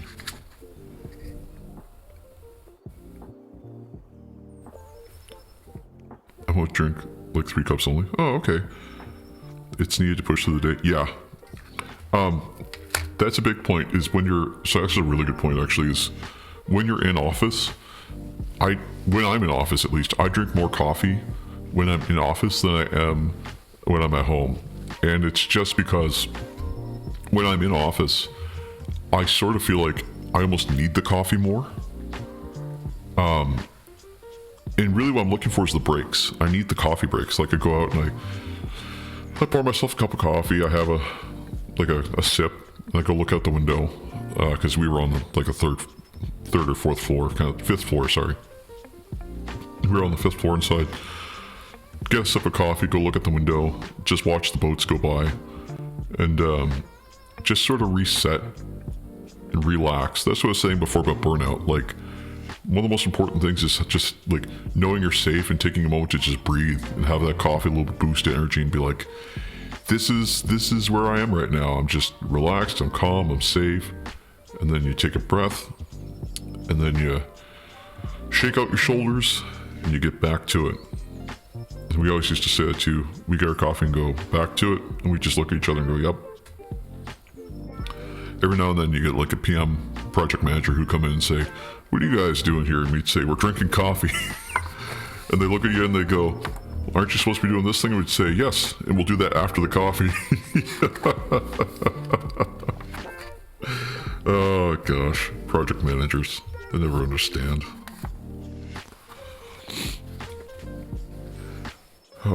Okay, so now we're gonna decide what we're gonna choose here. What is a good choice? Because we've got a bunch of weapons here. And we've got a bunch of options. Oh, you know what? You know what this doesn't have? Oh my god, I just realized it. Those sons of bitches. Sorry. I've just come to the realization of something very important. When I was putting together my Black Templar, I don't know where the booklet is, it's somewhere near me, but when I was putting together my Black Templar, even when I was putting together the Razorback that we just did, and even Zarketh, I'll grab the Razorback right here, but there's something missing from this booklet. Oops, don't drop the Cyrac light upside down. The important thing that's missing from this booklet is in the Razorback, it shows us what the weapon specs are.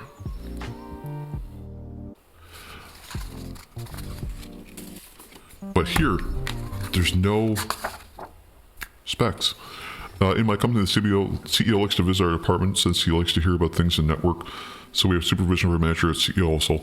So in the company that I worked for, we used to have this area called the Pit.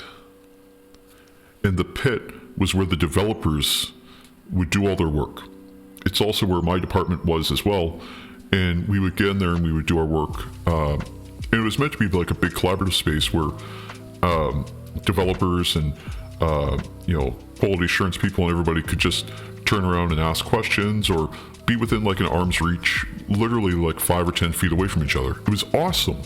Save for, and I'll say this now because I no longer work for them, the CEO would sit in there as well. And he would take meetings, do group calls, and he tells us we'd have to be quiet. So what was the point of us being there? So many people would choose to work from home and just do group calls, where they'd sit in group calls all day long, rather than be in office and do boardroom meetings. And it was incredibly frustrating because if you were in an office, he would sit at his desk, which was directly behind everybody else, so he could see everybody working. It was horrible. Horrible. I would not recommend anyone do this. It was incredibly demoralizing too, because you would start working and you'd be afraid to look like you were slow or afraid to look like you were taking your time to do something. And there were times where one or two of us would take a couple extra minutes to do something, or, try to tell a joke to another person, or even just try to relax a little bit when you're working because you like to listen to music or put on like a YouTube video. Just keep yourself busy while you're working, right? And he would walk around. It was awful. Like I always felt like someone was watching me. So I would have to work from home. I wouldn't recommend my previous company that I've worked for. Yeah. I think that's the going consensus, is no one would ever recommend the previous company they ever worked for. But yeah.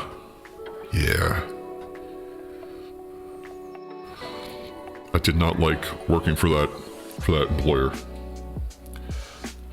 His partner was the CEO. She was awesome, and she kept to herself, and she had her own office. But he felt like he needed to sit with us, which sucked.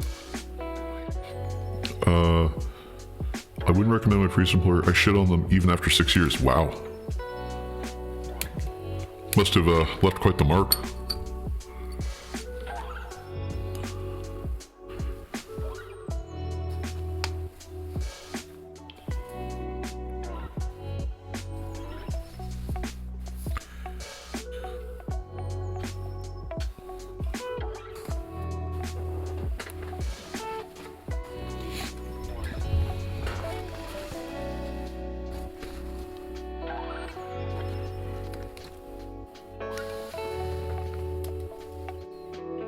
It did my first work, but the workplace was terrible.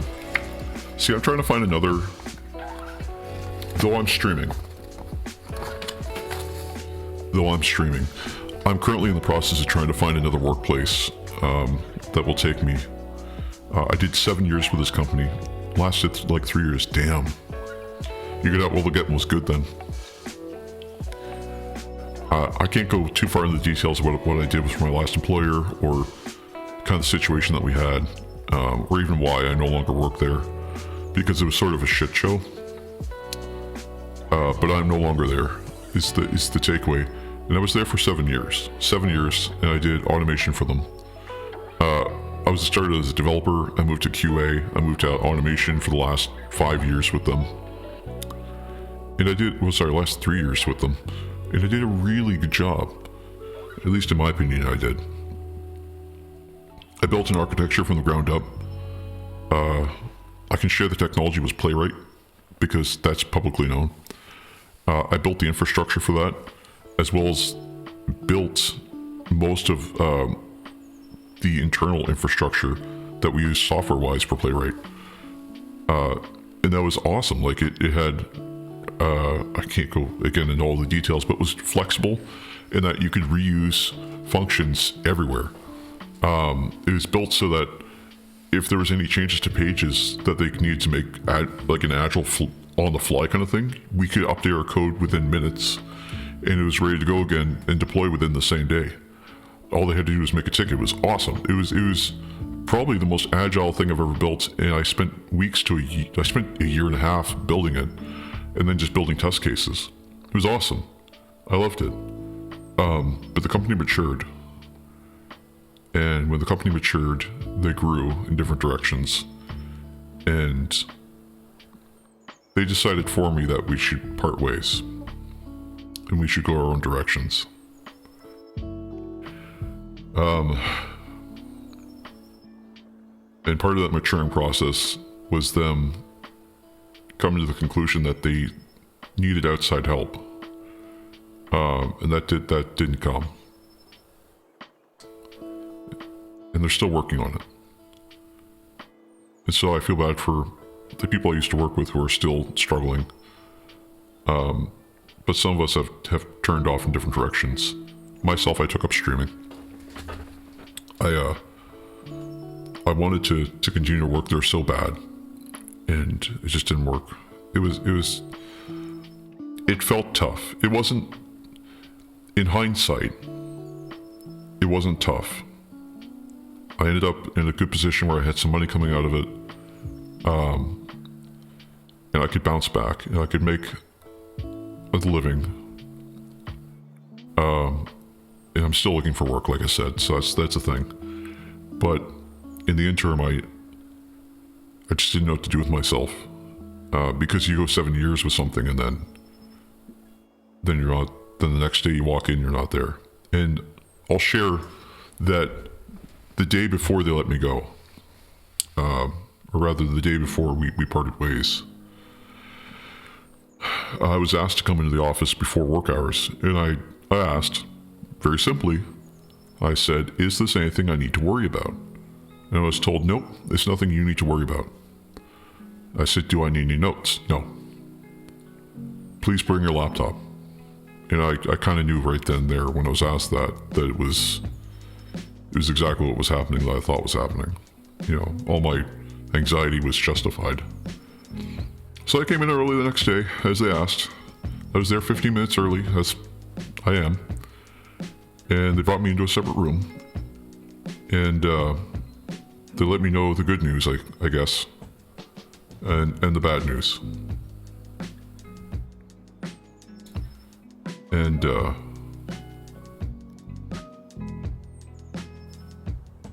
yeah, it sucked. But it wasn't just me, it was 6 other people too, so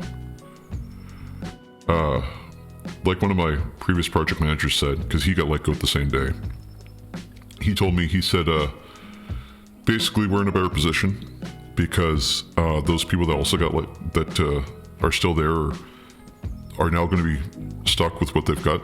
If things work out, great. If they don't, they probably won't get the same kind of offers that we got, and they've got to figure it out from there. And it sucks for them because I've come to realize that's true. They've got to now figure out how to deal with that when or if that day comes. And I don't wish that on anyone. Like it's not a great position to be in to try to figure out what you need to do next. I could do remote work.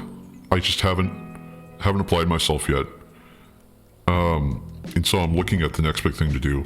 And this is a great way for me to keep on track of things. And a couple of these streams now have talked about like therapy and mental health and just things like that. And it's because I'm on kind of my own recovery as well.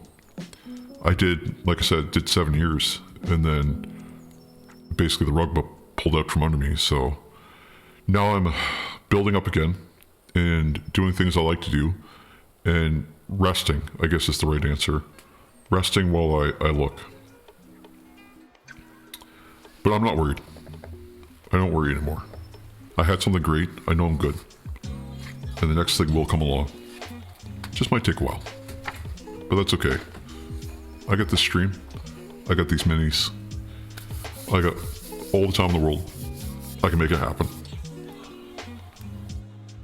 And I have the commissar. She's on my side. If nothing else.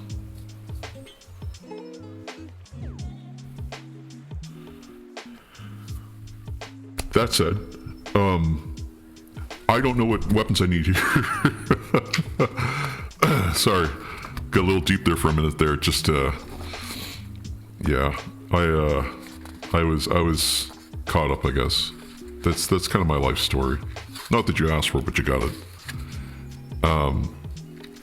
That said, they don't give me what the weapons profiles are in this book, which is kind of weird. I thought they did for all of them, but not for this combat patrol. That's funny. It's not even a new combat patrol. It's the last one that they did. So maybe they're just not doing the weapons profiles anymore. So I got to figure out what to do. Having SO support you in those times is invaluable. You have no idea, man. I would not be where I am now were it not for the commissar. The day that it happened, I came home and I told her, I said, it just happened. They took my badge, they took my badge and my gun.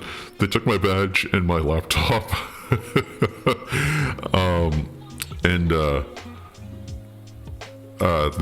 They showed me the door. And they showed me some paperwork. Same here. Without my wife would be nowhere. Yeah, exactly. They don't understand. I really wish I could. I've supported the commissar, I've supported her a little bit, but people don't understand how valuable they are when it comes to times like that where it's so impactful. I mean, I keep saying it's been 7 years, right? The reality is that every day I woke up and from 9 to 5 I did exactly that. That was my life, and I enjoyed every minute of it. And I would wake up for it. I would go to bed late for it. I worked through Christmas for it. I worked through New Year's for it. I spent more time at that job than I did with my partner. And in the end, she was there when the job wasn't. And I don't know how to express to her how much that means, how important she is to me.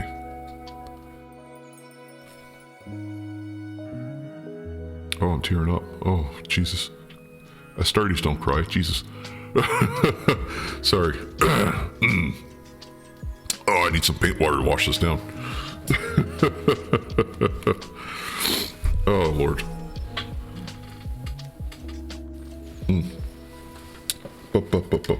Okay. 20 minutes left here. Focus, focus, focus. Yes. Hug your wife. Tell her you love her. Or your partner. Or your anything. Let them know that they're important to you.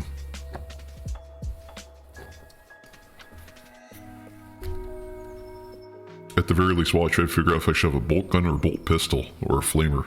Because what the fuck is this book? Those topics are always like that. It's true. It's true. Oh, man. Yeah. Dude, I think it's like almost spring. The sun's still out. Sweet. It used to get like nighttime at like 4 o'clock here. It's like almost 4 o'clock now and it's still kind of daytime-ish. Sorry, I just looked out the window. Got a short attention span. Sybil Dots, I need to know. You've got some experience with stuff more so than I do. How do I know what weapons to use? Or does it matter? Can I just give my guys one of each weapon and then just call it a day?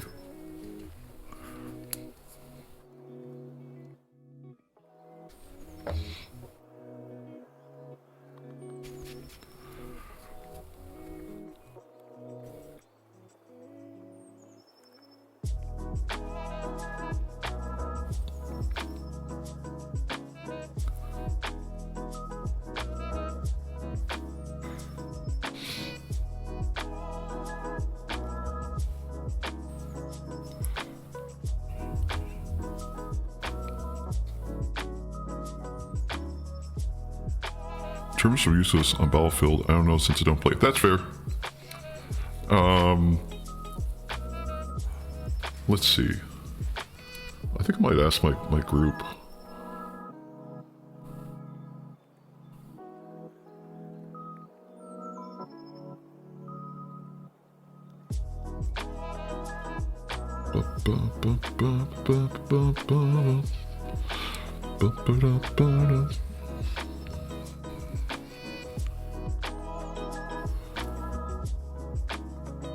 In terms of assembly, each Marine should come with some presets. That's what I thought too, but the way they've got it is like, I mean, look at this, it's crazy. They're just like, have fun, figure it out, lol.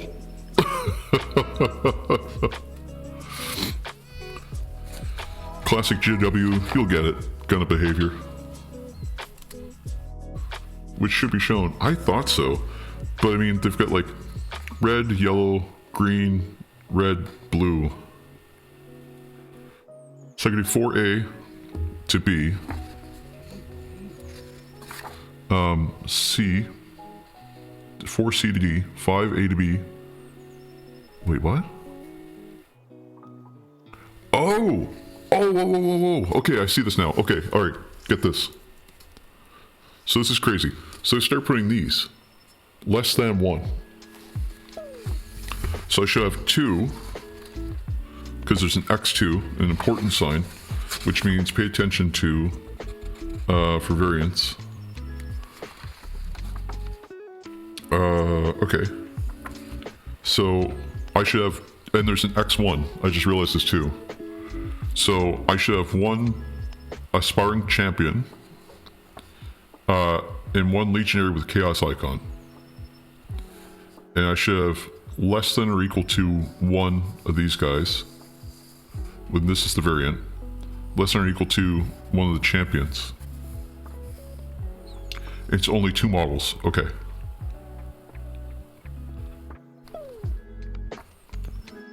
So that's interesting.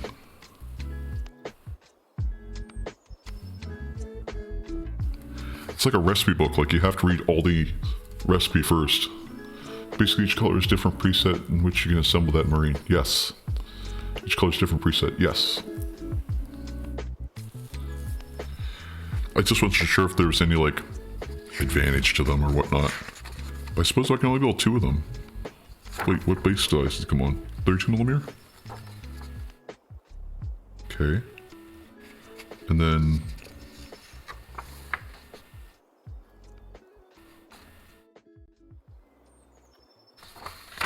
once that's done...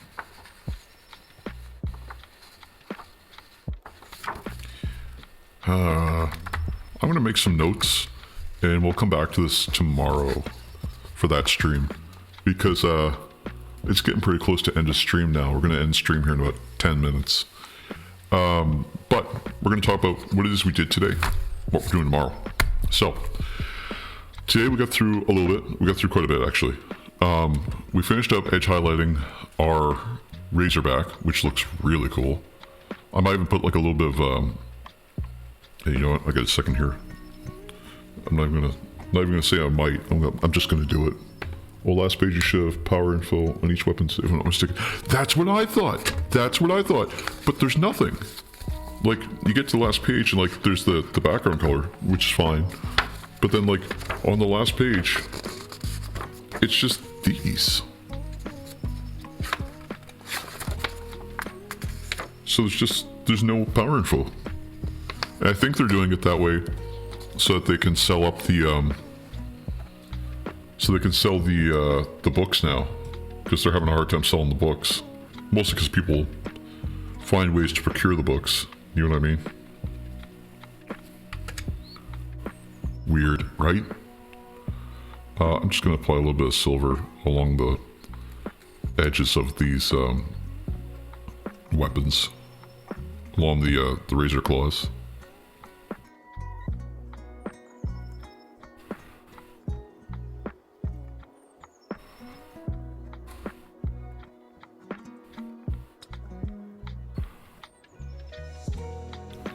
So we finished up the Razorback today, which was a huge accomplishment because I've been sitting on this thing for a little while, hoping to make progress on it.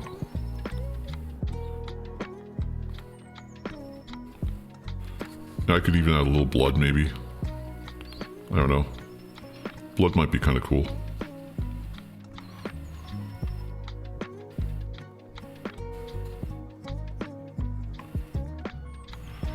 I think it looks fine the way it is, though. Scam Workshop at it again. You got it. James Workshop looking for more money.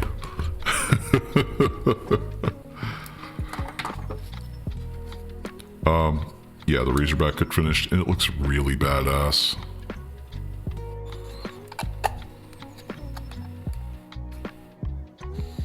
Like, we did such a good job, it's not even funny.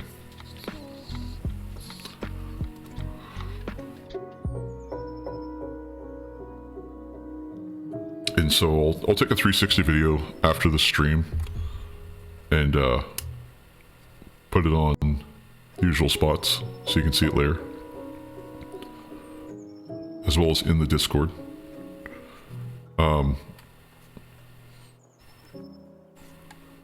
Chains turned out really cool on this too. They really sell the effect. I'm going to put a touch more glue on the chains just to keep them together.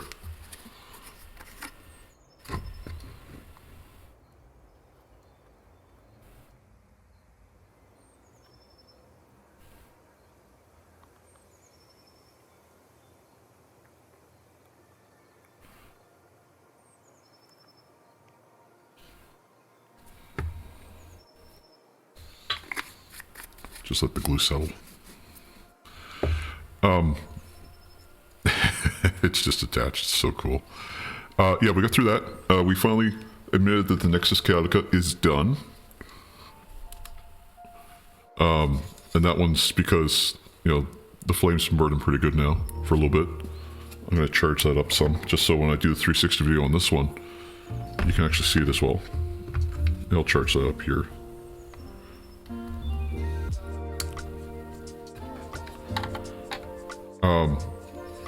And then we got started on our Lord here. We got him started, so I'll prime him off stream so we can come back to him another time. And we started looking at our Chaos Space Marines and what we're going to do for them. I've got some ideas of what I think I want to do. Now that I've seen the booklet, I'm going to read a little bit more off stream. And just, like I said, make some linear notes.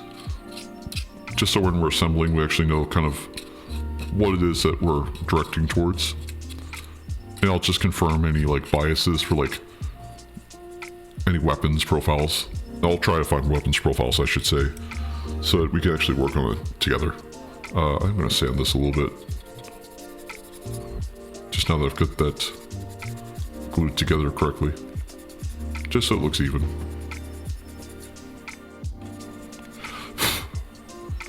And I'll put a little bit more glue just around the base, just so it layers over top. Just because when you stick it from the bottom, it doesn't want to necessarily stick all the way there. And we'll base this as well, so it'll look fine.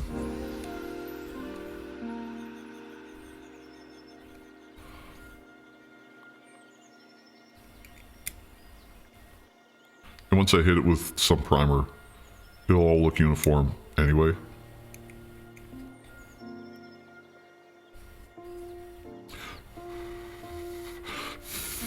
There. So we got a lot done. I mean, for a Tuesday stream, holy moly, how much did we get done? At least 3 whole fucking models. Like, that's impressive. So, I look forward to tomorrow's stream where we get back into this and start talking about what we want to build on these. I think there's some really cool options. Some of these have like battlefield trophies, which is really cool. I'm kind of leaning towards, oh cool, it's got a baseline, so you can see how big the bases are. That's pretty cool. And then color schemes for these guys too. Sorry, I'm just finding stuff cool here. Some really cool options here with Astrogranite and stuff. I'm leaning towards like swords and like big weapons and claws. I really like claws, like fists. But if I'm doing fists, I might put some like, I might chop up some sprue bits to put some claws on them. I think that'd be really cool. And since we're leaning towards like an aspiring champion, we'll do some of that stuff too. But all that said, I look forward to seeing you tomorrow. And as I say often, you know, join the Discord if you're not already there. You can see these videos on the VOD channel if you feel so inclined. And remember to praise the Emperor. Have a good one, buddy. See you tomorrow. Or see you next stream, at least. Could be tomorrow. Oh yeah, it'll be tomorrow. Peace.